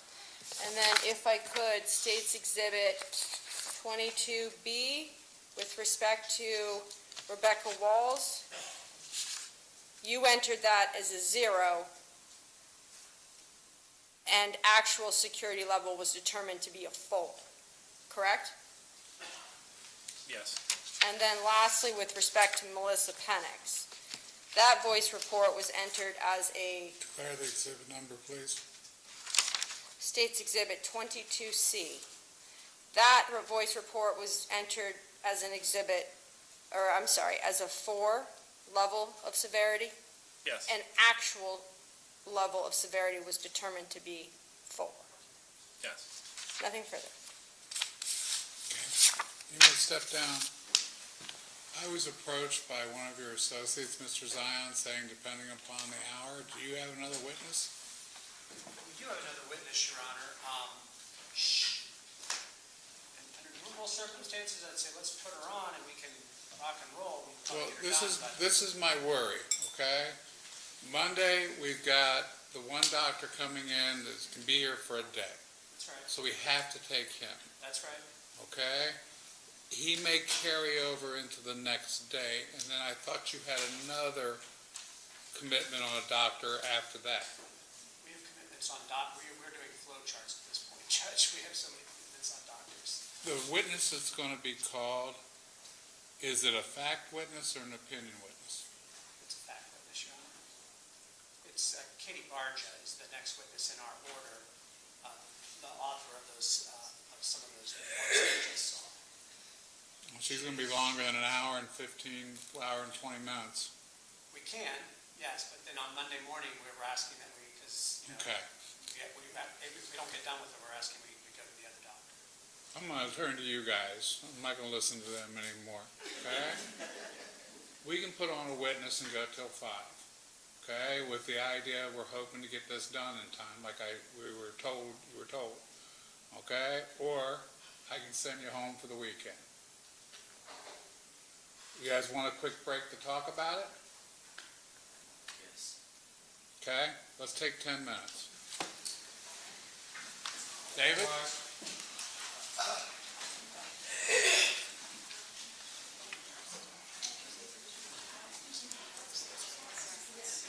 And this is one of the reasons why I was not going to schedule things on Friday. I'm just stopping.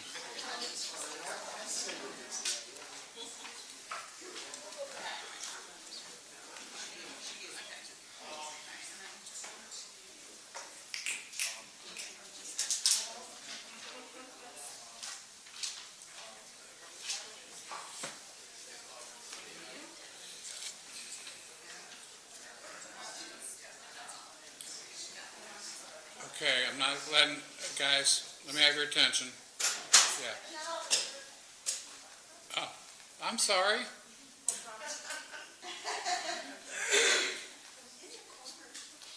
It's okay, my fault. I should wear my glasses when I do this.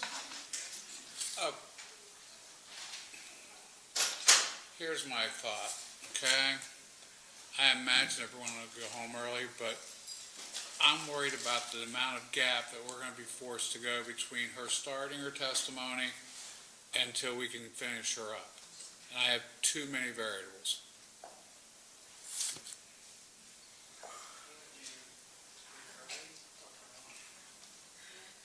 That's your preference, put her on there going? I hate to take an hour and a half. Well, we still, if the jury wants to go home, I'm going to send them home, to be honest with you, Yeah, yeah. okay? Would you just soon bark along and we go where we go with it? It's Ms. Fick's witness, Judge. I'll defer to her, but she'd like. I'll defer to the court, Your Honor. I have no preference. Just knowing the lockout would be there was my only concern. Okay, well, let's see what they vote. If they want to continue on, you put her on. If they don't want to continue on, we'll send them home. Sounds good, thank you. Okay? It's been a long day, and this room is getting warm. At least me in the robe. These robes aren't air conditioned, folks.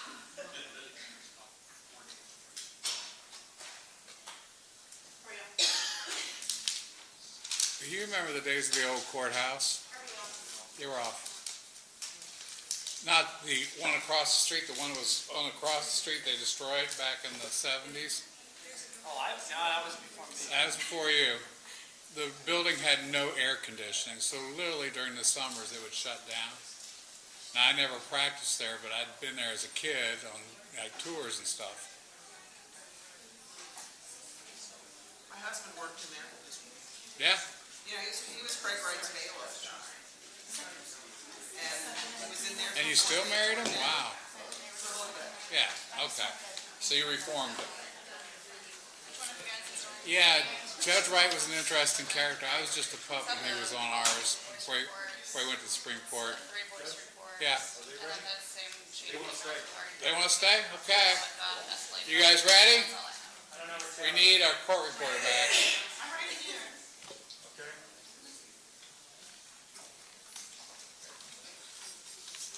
I was just getting this phone. We're gonna go to 5. Huh? Okay, well, let's rock. Okay, and your last name, hope I can keep it right during the whole thing. Mick, M-I-C-K. I think I can get close on that one with my first name. No, you just have that Swanson look about you. Okay.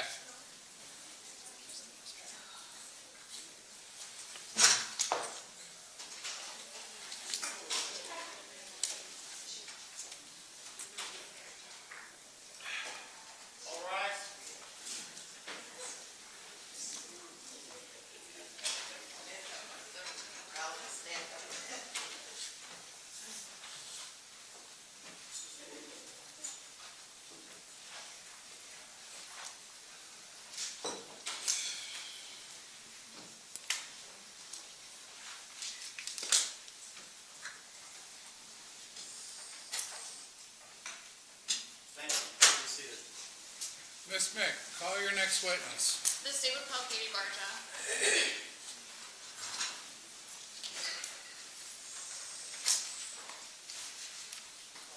You gonna swear? Yes. I know you've been dying too, and I denied you what you usually do.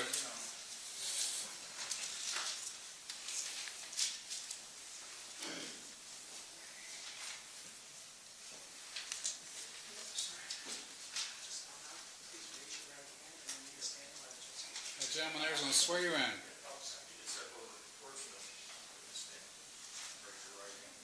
Do you swear or affirm to tell the whole truth and nothing but the truth, so help you God? I do. Please be seated. Take a few seconds to make yourself comfortable.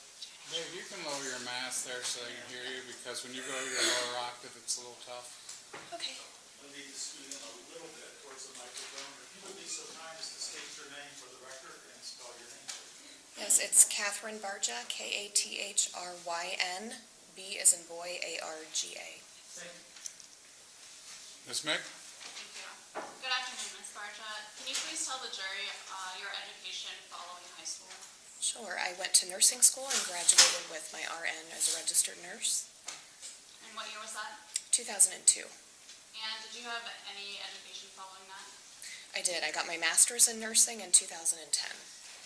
And following your graduation, when you received your RN, how did you become employed? I worked at Mount Carmel East in a cardiac step-down unit as a staff nurse. Oh, sorry. Okay, are you guys hearing her? No. Okay. I imagine you can knock that mic down. Let it rip, so we can hear you. You're in this fish dome there, and it Sure. kind of echoes up. I understand. Where should I start? I'm sorry. You can repeat your last answer when you, Okay. your first job. When I graduated nursing school, I went to work at Mount Carmel East as a staff nurse on a cardiac step-down unit. Okay, can you guys hear her better? You want more? I've seen a few of you leaning into her. It's okay. We'll see? Okay. Do your best for us there. I know it's late in the day. And how long did you work in that role? About 7 years. And after that job, what was your next job? I went to work briefly for about a little less than a year for a cardiology practice that was associated with Mount Carmel. And when did you first become employed at Mount Carmel West? At Mount Carmel West, I was actually a system employee. I went to work at West in October of 2017. I guess so after your cardiology job, what was your next job? I worked in patient safety risk management at Mount Carmel East. And what year did you begin that job? 2010. Could you tell us, is that your current role today? It is. Okay. What are the general duties of that job? Typically on a daily basis, we're reviewing the incident reports. So anytime there's something that occurs in the care of a patient that they would consider abnormal, we would expect that staff would document those in an incident report. So we review those and review issues of patient harm or the risk thereof. When you say incident report, are you referring to what we've heard referred to as a voice report? Yes. So who is it that can put in a voice report? Is that employees or is that patients as well, or patients' families? No, it's just employees. And after a employee enters a voice report, how does that voice report end up with you? It's an electronic system, so the life of it is, once it's entered, it goes directly to those who have been assigned to receive the report, typically the manager and director of that respective area, as well as patient safety risks to review. So when you receive a voice report, can you walk us through what your response would be? Typically, like I said, the manager and director would be responsible for the investigation of whatever the event is reported. If we're concerned that something led to a patient harm, the patient safety risk officer would be involved in helping with that investigation as well. Ms. Mick, you can turn that other one around where you got a mic if that's more convenient for you. Sure. Just so you don't have a mic over there, so that's why. Yeah, I didn't realize that. Thank you. Is that better, guys? Haven't heard it yet. Thank you. Is this better? Yes. Okay. All right. So if you receive a voice report and determine that there was patient harm, what would your next steps be just generally? Well, part of that investigation obviously would be talking to staff involved in the care of the patient at the time the incident occurred, speaking with subject matter experts to kind of understand how something happened, why it happened, and how we could prevent it from occurring again. When you say subject matter experts, are you referring to other employees within the system, within the healthcare system? Correct. Right. And at any point, does your job and duty also include a root cause analysis? Yes. And could you explain what that is? As I mentioned, part of the investigation into some events, specifically harm-related events, or you could do it for any type of incident that will require more investigation, you would, again, have a team of subject matter experts come together to talk about what happened, how and why it happened, and what could be done to prevent it from occurring again. Ms. Berger, I'm going to show you what is identified as Case Exhibit 22D. May I approach your honor? May I?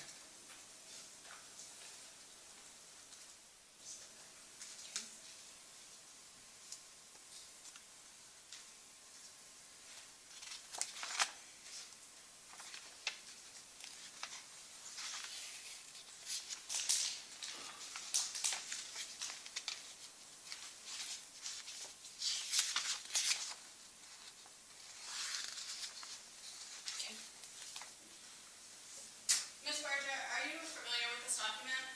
Yes. Could you tell the jury what it is? It is the Mount Carmel policy for incident reporting. And did you happen to notice the date on it? I didn't catch that, no.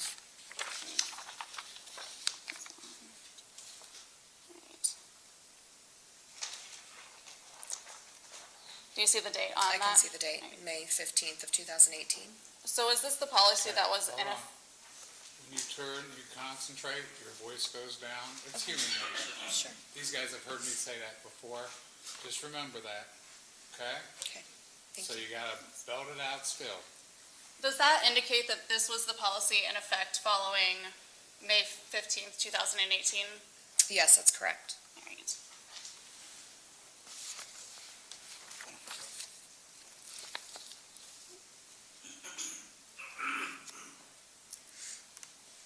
When an employee enters a voice report, do they have the duty to enter an initial score of safety?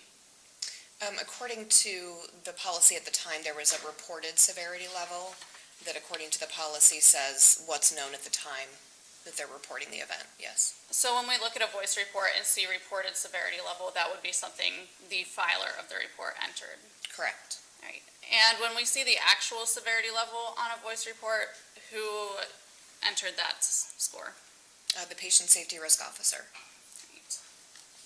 And can you go over and explain the scoring system for the severity to the jury, please? So a score of a 0, as you can see, is not applicable or unknown, and it ranges from 0 to 9, where the event would have contributed to the patient's death. And then those are the rest of the scores from 5 to 9? Correct.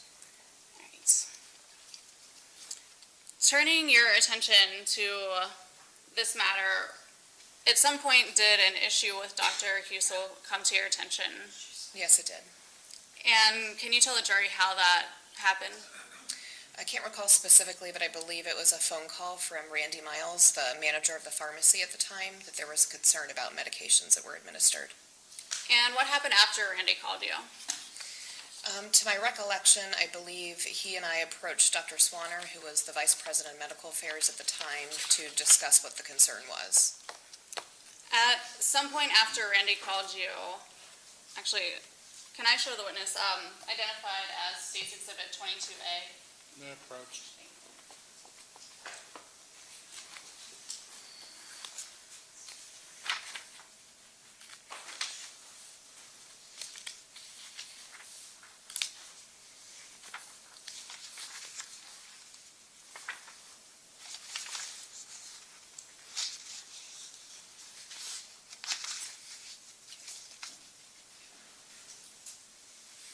Ms. Barja, are you familiar with this document?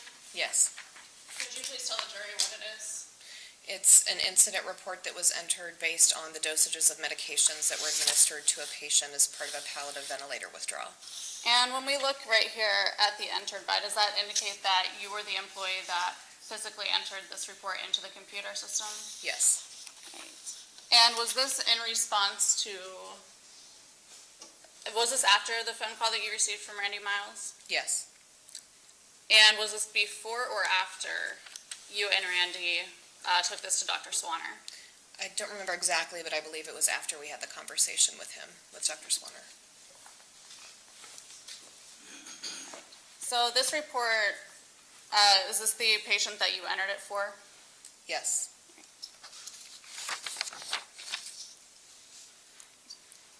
And when we look at the reported severity level, were you the individual that entered that score? Yes. And can you explain why you rated this as a 4? Based on what we knew at the time, there's a brief timeline of the events, as you can see that in the report. We weren't exactly certain if the dosages of medication are what led to the ultimate outcome to the patient. So after you took this to Dr. Swanner, what happened next? He suggested sending it over for peer review, because obviously the question was related to physician practice, which is typically how those events are managed.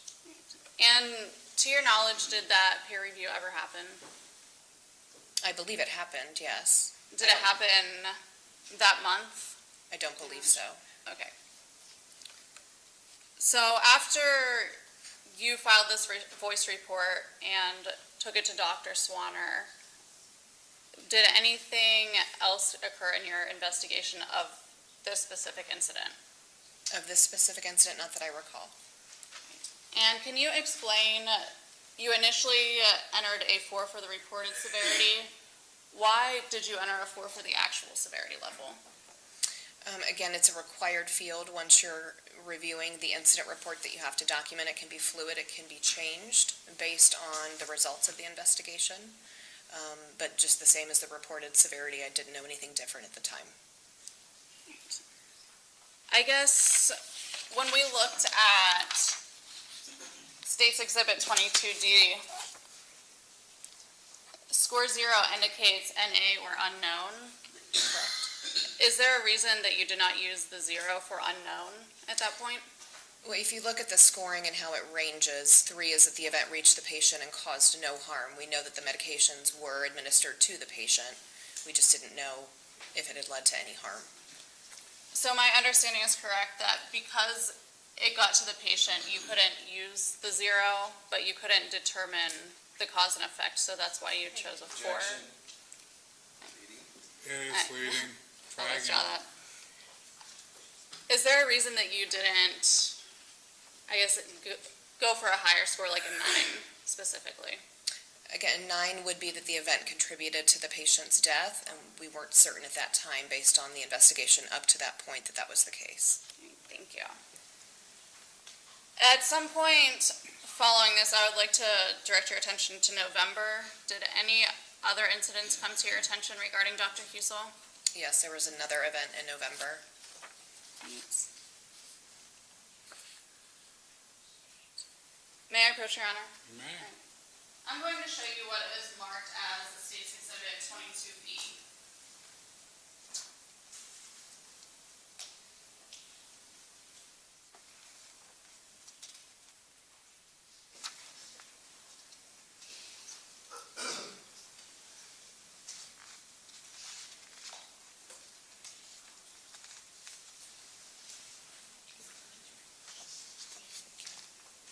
Thank you. Ms. Barja, do you recognize this document? Yes. Can you please tell the jury what it is? It's another incident report regarding another patient where there were concerns reported about dosages of medications. Right. And on what date did this report come to your attention? I believe it was November the 19th. Yeah. Sorry, there you go. And looking at this report, can you tell who entered it into the voice system? Yes, Randy Miles. After Randy entered this voice report, did it come to you for review? Yes.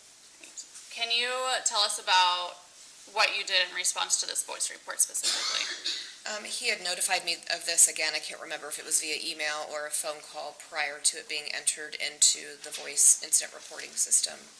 I believe we again approached Dr. Swanner for an additional concern about dosages of medication and the overall process of how the medications were removed from Pyxis. I believe on this case it was prior to pharmacy authorization. We again, because it was physician practice, we sent it over for peer review. Does that answer your question? Yes, thank you. May I approach, Your Honor? You may. I'm going to show you what is marked as State's Exhibit 20F.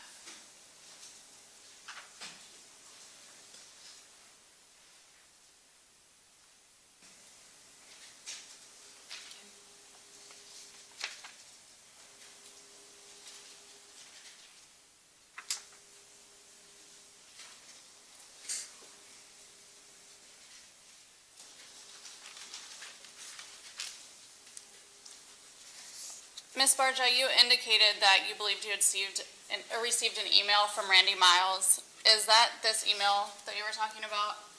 Yes. Right. And then, is this an email that you then sent? Yes, it looks like after we had met with Dr. Swanner, I had sent him the report via our voice system and also sent him the report that had occurred back in October. And I also let him know that I touched base with Rose Mall, who was one of our people in quality that helped facilitate the peer review into these incidents. And that's when we learned that the November meeting had been combined with December. And you mentioned Rose Mall is in which department? Quality? And what does quality do? I can't speak to specifics, but at least related to this, she was in charge of reviewing the incident as well and making sure that it gets to peer review. And you also address Dina in this email. Who is Dina? Correct. Dina Bush was the chief nursing officer at the time. And why were you bringing this to Dina Bush's attention? Because Randy had mentioned the concern from the pharmacist about the nurses removing the medications prior to pharmacy approval of the medication and review. And then after you sent these emails, what occurred next in the timeline with Dr. Husel? I believe that at least internally we had scheduled a meeting to review the nursing and the pharmacy concerns.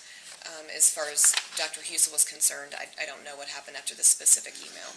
Did any additional incidents come to your attention? Yes, there was another incident that was reported on Wednesday, which I believe was the 21st. May I approach, Your Honor? You may. I'm going to show you what is marked as State's Exhibit 22C.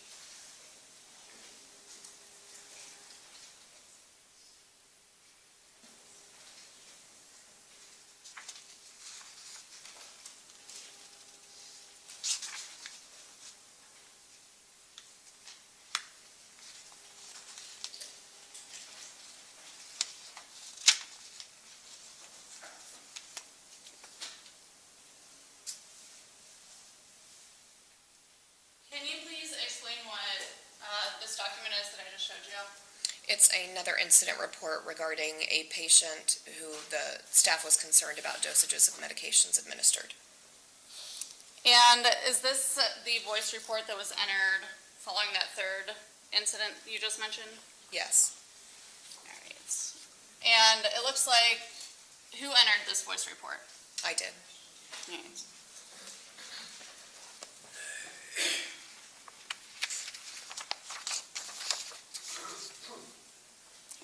Are you the individual that entered both the reported severity and the actual severity levels?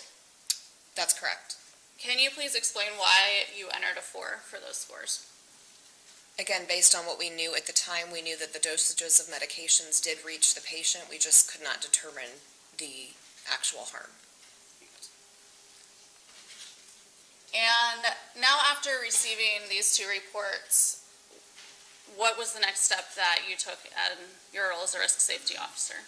So this was escalated again to Dr. Swanner's attention in addition to Dina, the chief nursing officer, as well as Sean, who was the president at the time. There was a meeting that was held shortly thereafter. We became aware of the third concern.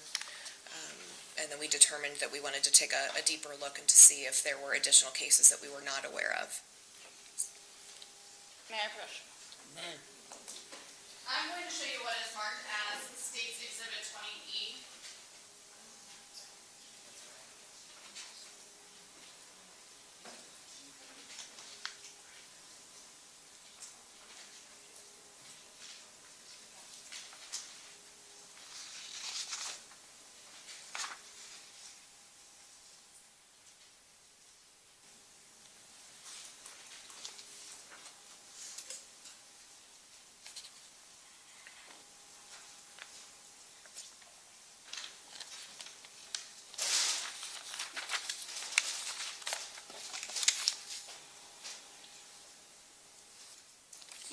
Is this an email that you received regarding that incident?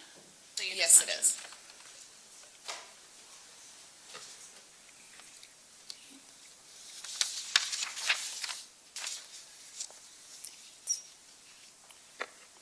is. Is this an email that you then sent after?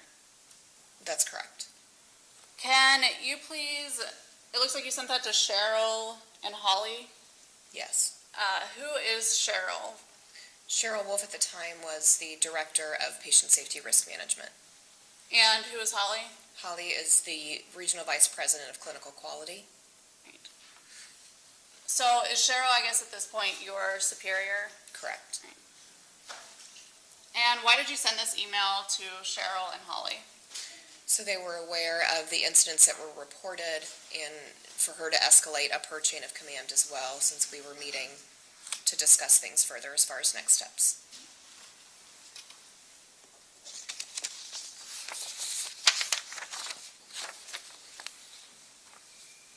And then, is this that same email that you had received from Randy? Yes.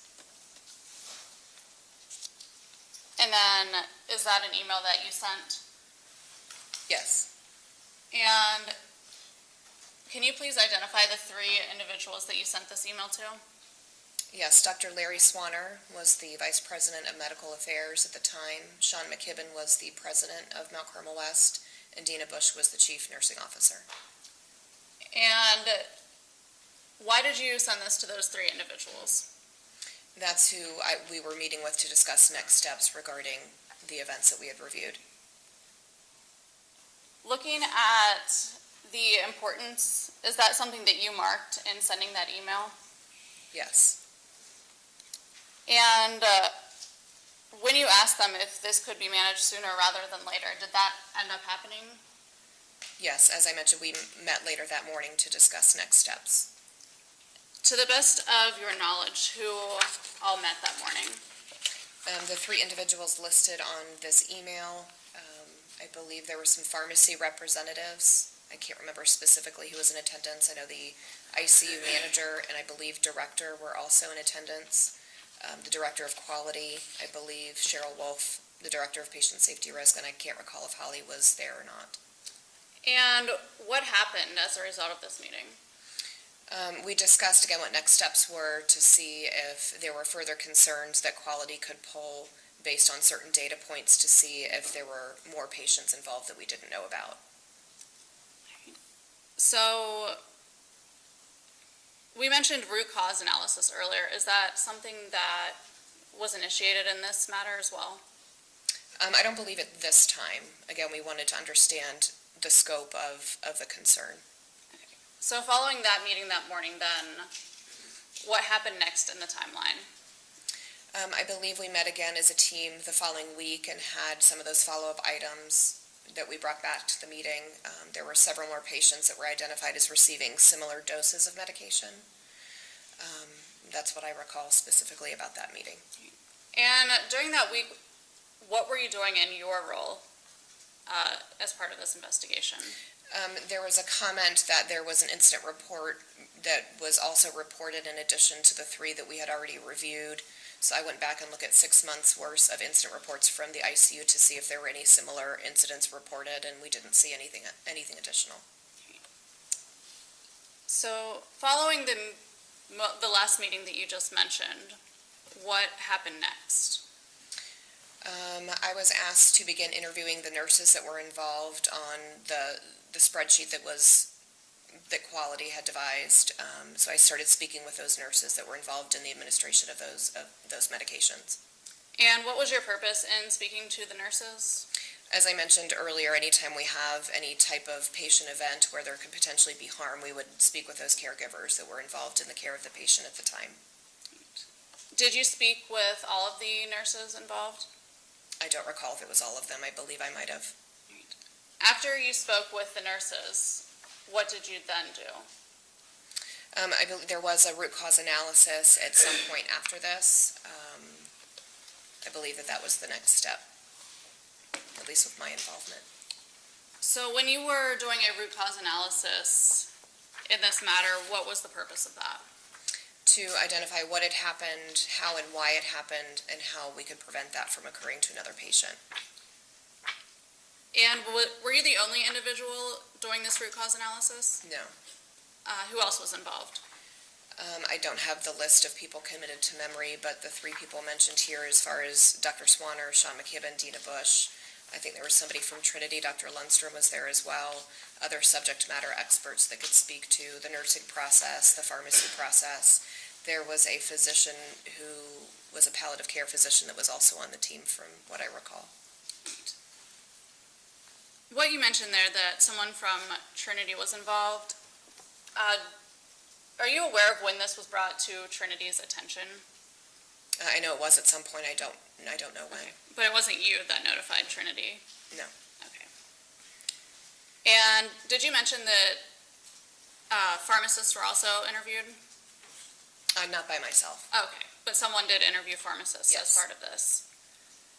And after these interviews were conducted, what else was done to investigate the situation? After the interviews were conducted, like I said, there was the rest of my team assisted in interviewing pharmacists that were involved. We had the root cause analysis, developed an action plan to prevent reoccurrence to other patients. Beyond that, I don't know how much I can answer. Can you explain what the action plan is that you just mentioned, generally? Generally, it was anytime we find system processes that we have an opportunity to improve, we would develop an action plan around what those root causes and proximate causes were, which was part of that action plan. Did you find any problems with the nursing system as part of this root cause analysis? I believe we did.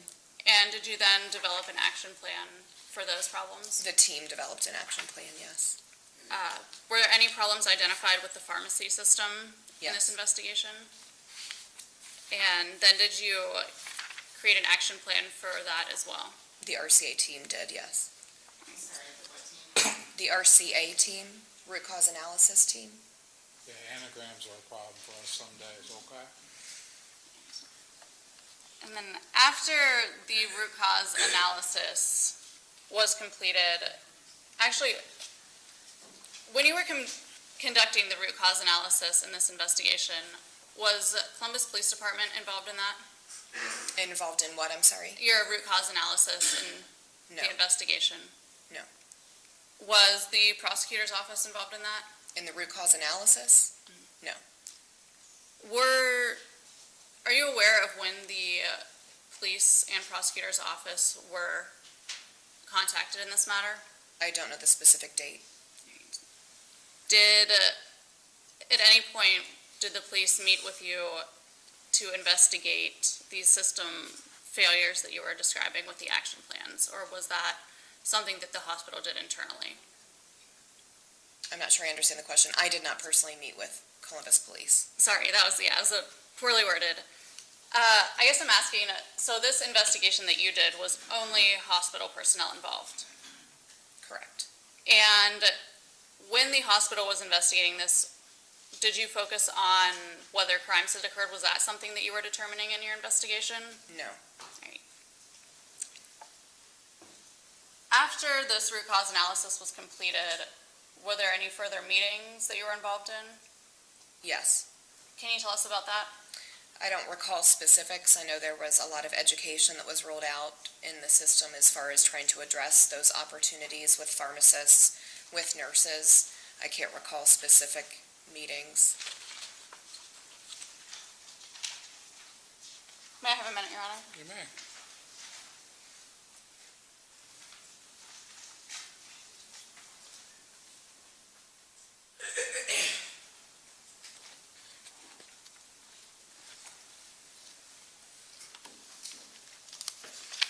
Following up on the 3 voice reports, you were the one that entered the 4 for all 3 of those as the actual severity score. From what I recall, yes. At what point in the process of the investigation did you do so? It's a required field. You can't exit the report without at least putting a actual severity level. Like I mentioned, it can change based on the investigation. Did you ever change No, these I did scores? So you put these 4s in, did you have to put those in the day that this first came to your attention? Yes. And is there a reason you never changed them from a 4? Again, even as the result of the root cause, we still were struggling with a cause and effect. And all these documents that I've shown you today, are they a true and accurate copy of the documents created at that time? I believe so. Right. And these were all kept in the normal course of business? Yes. No further questions? Mr. Baez?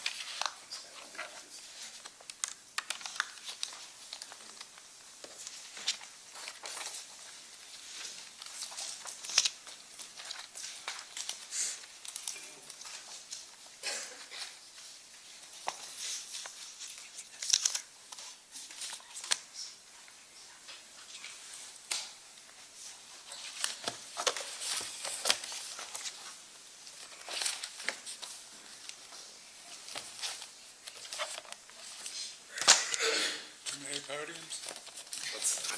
I don't know, too Surrounded many by options. podiums? Like a buffet of podiums here. Okay. Dave, would you go get that? It's not in the way. Would you like That's okay.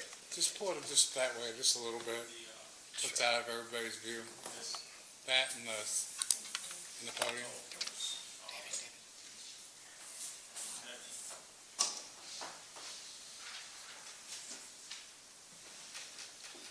Sorry about that, David. No, it's all. All right. May it please the court. Proceed. Good afternoon, ma'am. Hello. Ms. Barga, so you are considered the patient safety risk officer at Mount Carmel? That's correct. And your job is somewhat legal, somewhat medical, right? I don't know that I would use legal as the term, but patient safety is the main focus. But you have to also deal with a lot of compliance issues. We have someone who works on compliance. Okay. So basically, we've heard a lot about how the voice reports were escalated, so I don't want to go over that too much. But I've heard you mention a couple of times that there's a scale all the way up to 9 on the Yes. numbers, right? And this one was put at a level 4, correct? Correct. And it is fluid, which means you can change it at any time. Correct.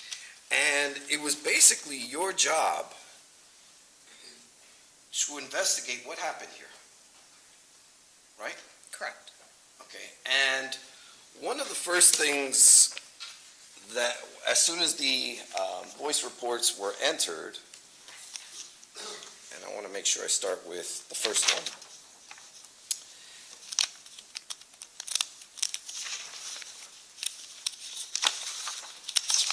This is just one page.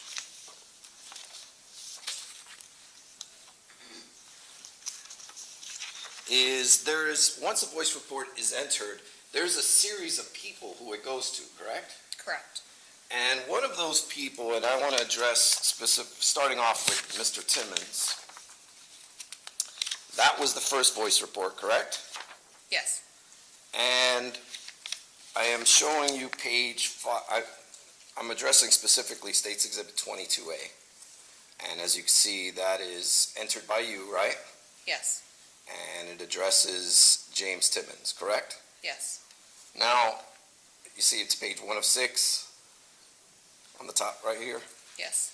Okay, and I want to take you to page 5,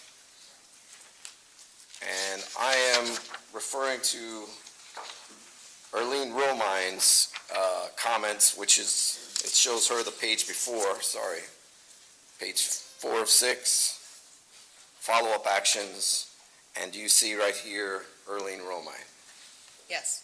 Okay, you're familiar with this, right? Yes. So I'm just kind of doing it for the jury so we Sure. can follow along, and the record. Now, Ms. Romine entered in here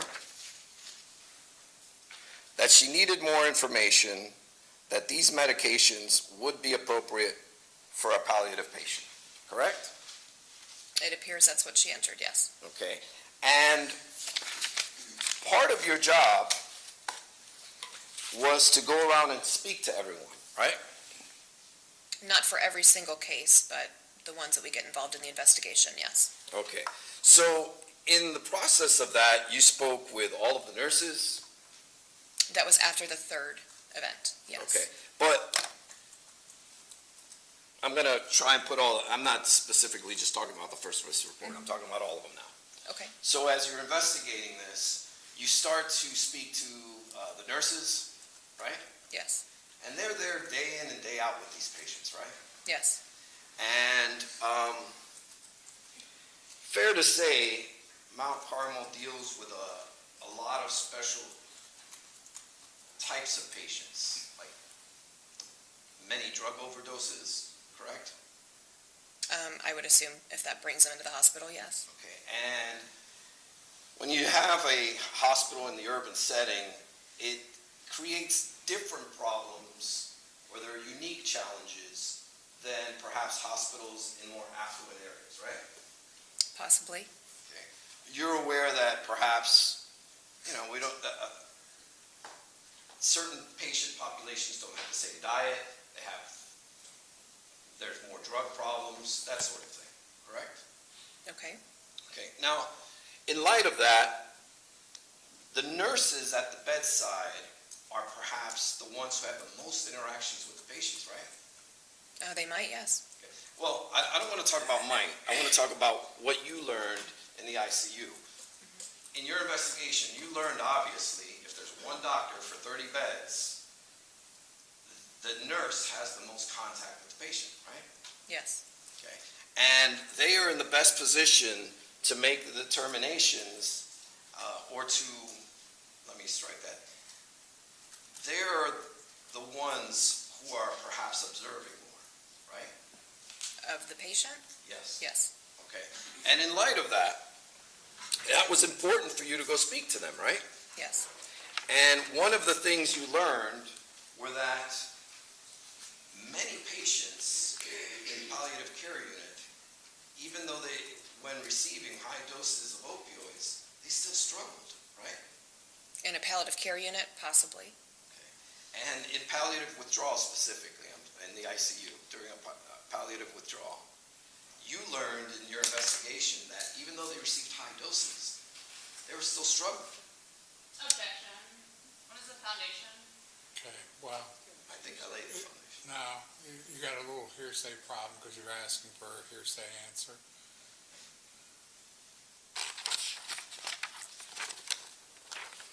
If you're asking for understanding, that's different. It's your understanding that these patients were still struggling, correct? What patient specifically? Patients, after speaking to all the nurses involved in these matters, it's your understanding that these patients were still struggling, Sometimes, possibly, yes. okay? Even after receiving high doses of opioids, right? I don't recall if they said that specifically. Did the nurses during your investigation inform you as to? Objection. Hearsay. I haven't finished the question. Go ahead and finish it. Were you made aware of certain symptoms that they have to deal with? Is that together, or was that a new question? That's a new question. That's a new Trying to make question? it smooth. Okay. Can you please repeat the question? Sure. Were you made aware of certain symptoms that they have to deal with as nurses during a palliative withdrawal? I don't recall specifically, but it's possible. Okay. If I showed you some of your notes when interviewing the nurses, would that help refresh your recollection? Yes. Okay.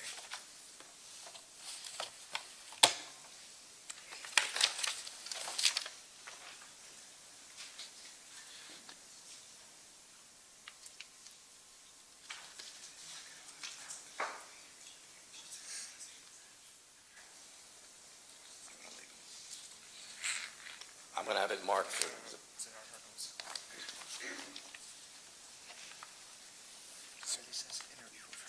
Okay, got it. Sorry, give me a moment.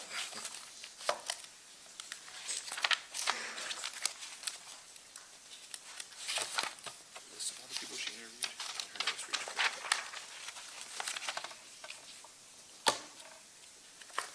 Sorry, I can't even find my car without this guy.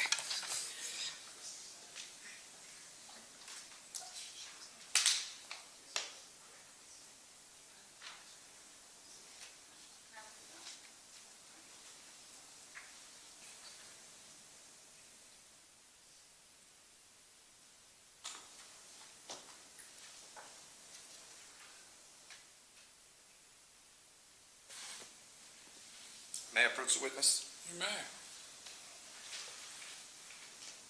I have a list of the people you spoke with, and then after that, are your notes. Okay. Look through them real quick.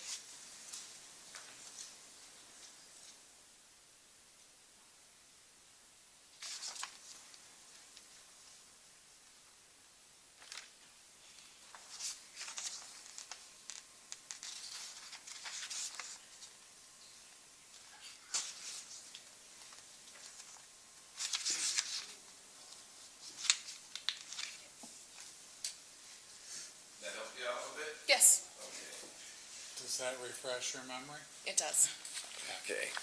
Now,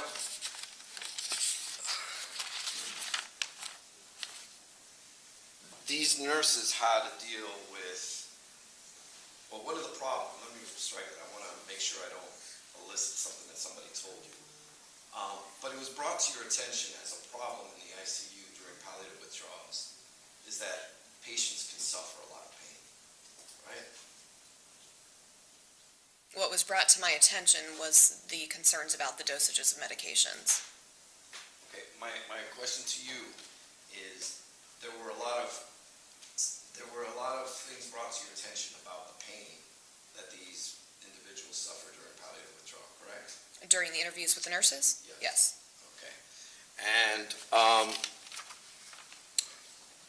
one of the things that you realized or discovered during your root cause analysis is that the pharmacy could benefit from Whose education phone? about. Hold on, stop. Whose phone?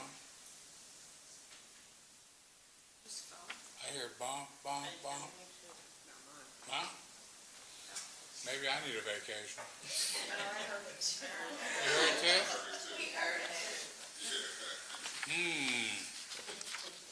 Maybe we're gonna require a hearing test this weekend for all participants. Okay. If it's somebody's phone, turn it off. One of the things you discovered is that the pharmacy could benefit from learning the clinical picture of the patients, correct? You may.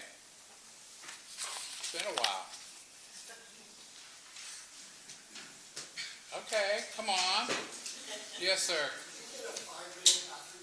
Yeah, let's take 5 minutes. Even though I gave you an opportunity to run earlier. Okay, remember the admonition, back at 5. You need to stand up while they come in and out. Just relax. I'm the only one who can technically sit, so, and I shouldn't, but I'm gonna have to move my chair over here.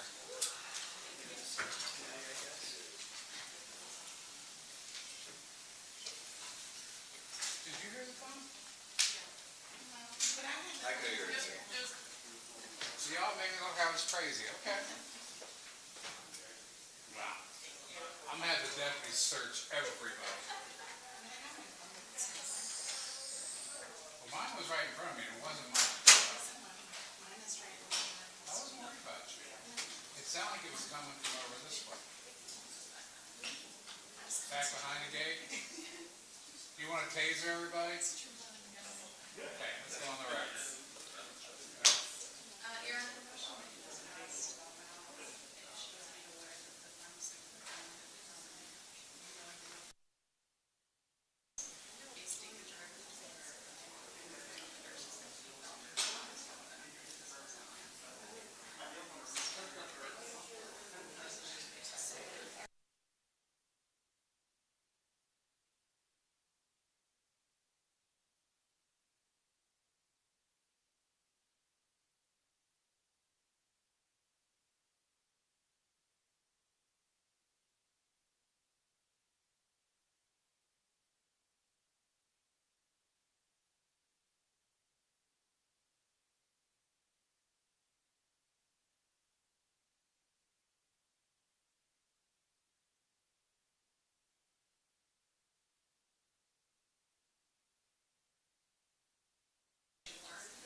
gentlemen, you all good now?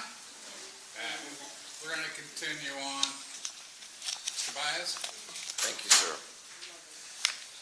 Now, Ms. Varga, during the course of your investigation, there was an email that the prosecutor showed you that brought up the issue with the pharmacy. Do you recall that email? Yes. Okay. And that was brought to your attention because there was a concern that there was something wrong at the pharmacy, correct? I'd have to see the email that you're specifically referring to. I'm showing you States Exhibit 20F. Do you see that? Yes. And specifically, this is something that you brought to the attention of Larry Swanner, correct? Correct. And what is Mr. Swanner's position at Mount Carmel? He was the Vice President of Medical Affairs. Okay, so he's a big guy up there, right? Correct. And down here on the bottom, you say you wanted to copy him as well, since the pharmacy is concerned that the nursing staff is overriding the Pyxis to obtain and administer these medications. That was addressed to Dina, yes. Okay.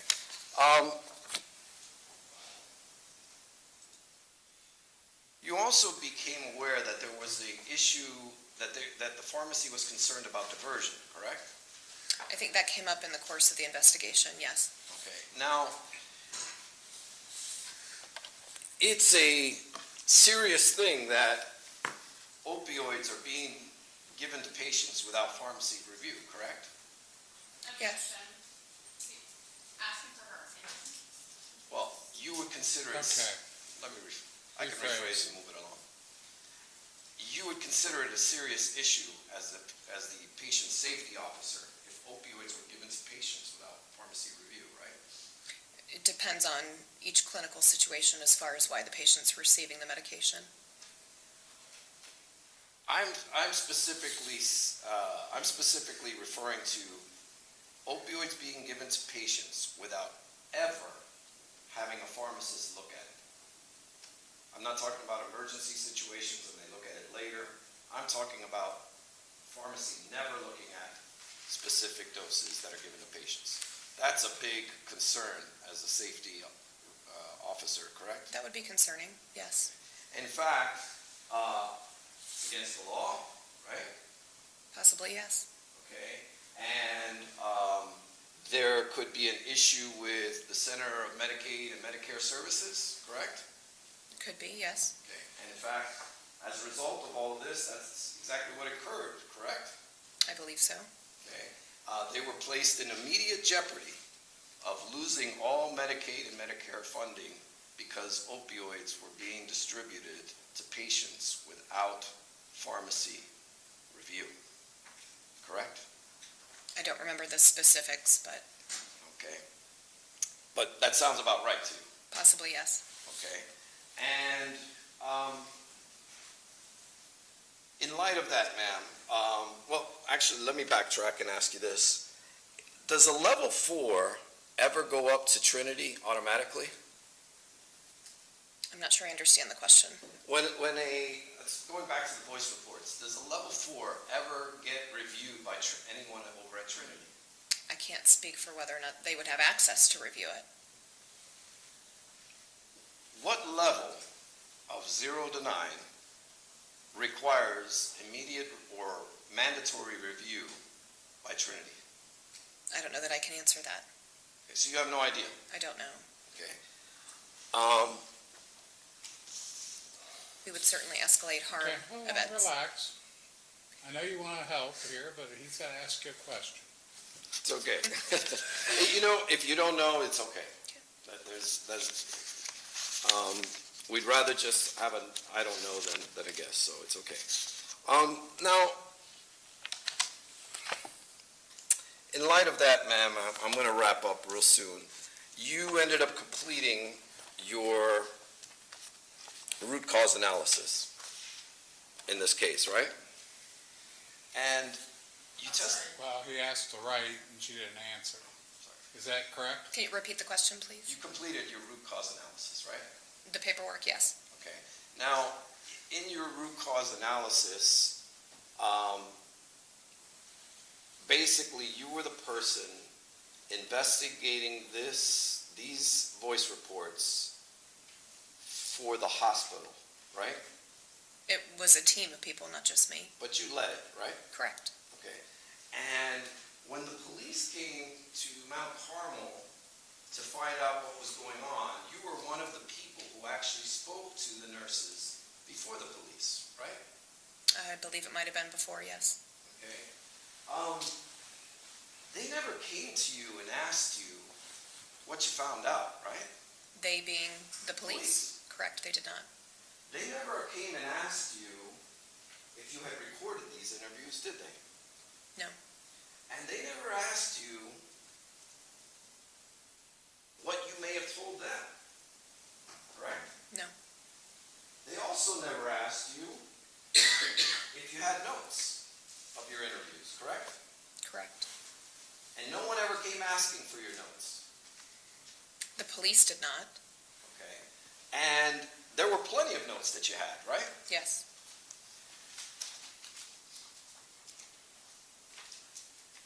You mentioned during direct examination, and I want to get your exact quote, that the 4 was never changed because you struggled with the cause and effect in ultimately determining that, right? Correct. Okay. And one of the, I have a copy of your root cause analysis, which we've marked Defense Exhibit LK-B4. And I heard you mention during direct examination that you spoke with subject matter experts. Is that correct? Correct. And one of the things you did too is, I guess you attached an article titled Narcotic and Benzodiazepine Use After Withdrawal of Life Support. It sounds familiar. Okay, if I show it to you, would that refresh your recollection? Sure. If this is the article you attached? May I approach? May. Yes.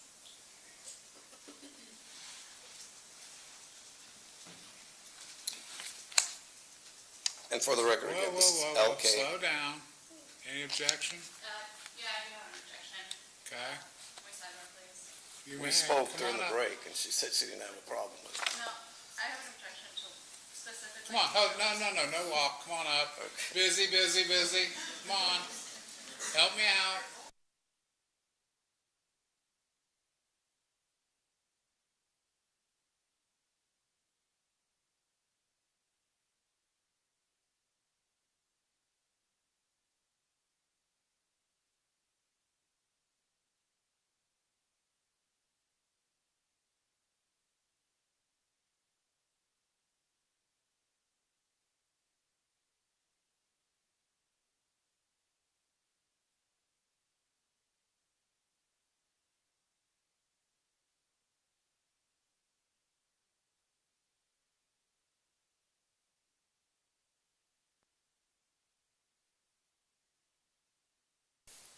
Can you, I don't want to zoom, I'm going to zoom in a little bit.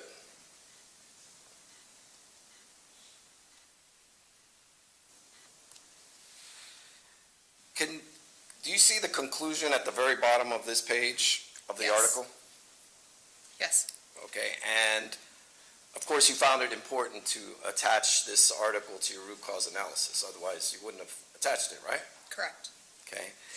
And the conclusion of this article says that we found no evidence that the use of narcotics or benzodiazepines to treat discomfort after withdrawal of life support hastens death in critically ill patients at our center.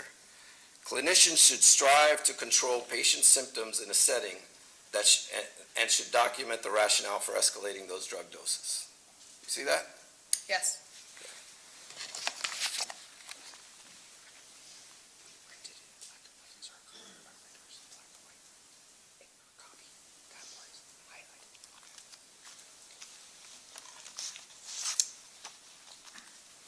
highlight this portion during your root cause analysis when you turned it in? I don't recall. Okay. I have no further questions. Thank you. Redirect? Just briefly, Your Honor. Okay. You want me to leave this stuff? Yes, please.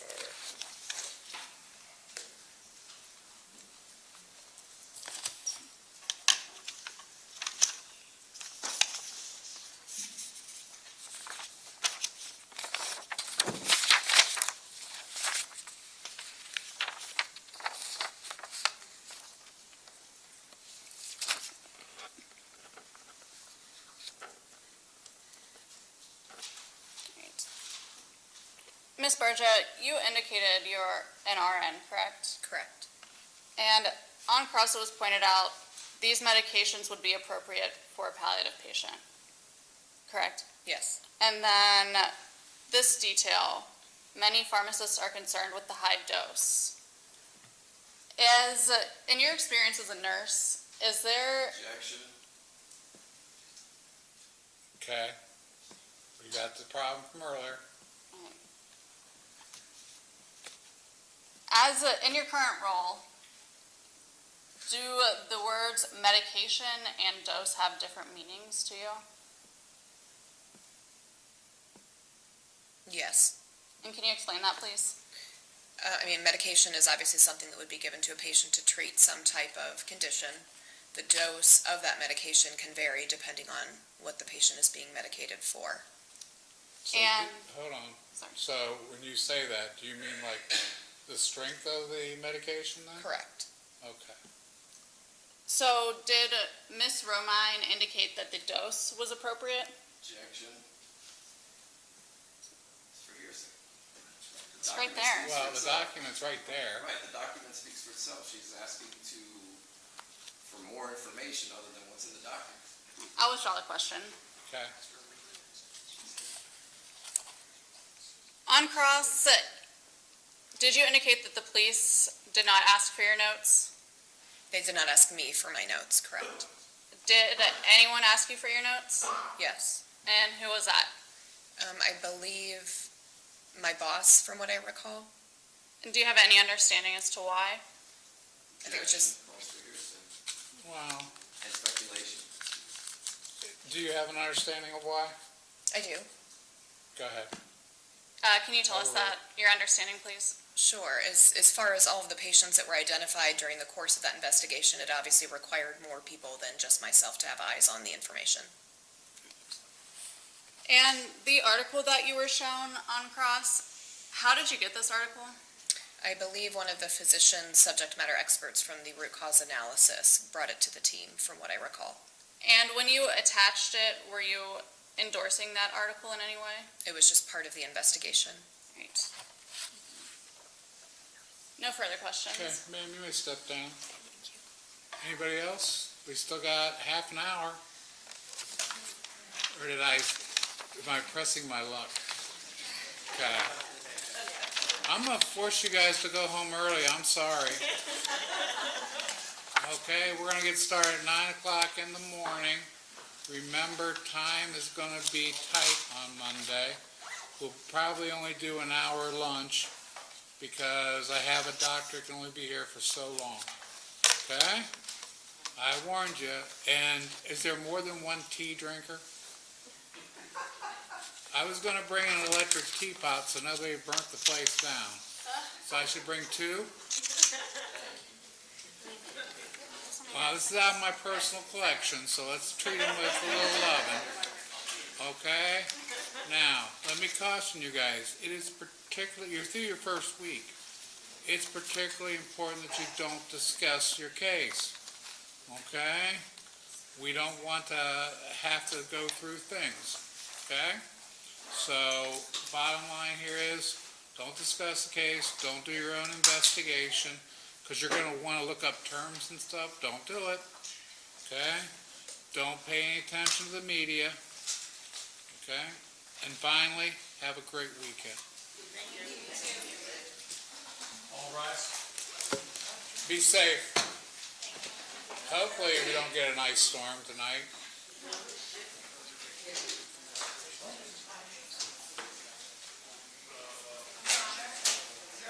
Yeah, It's Jill's birthday this weekend. okay, you didn't listen to me the other day.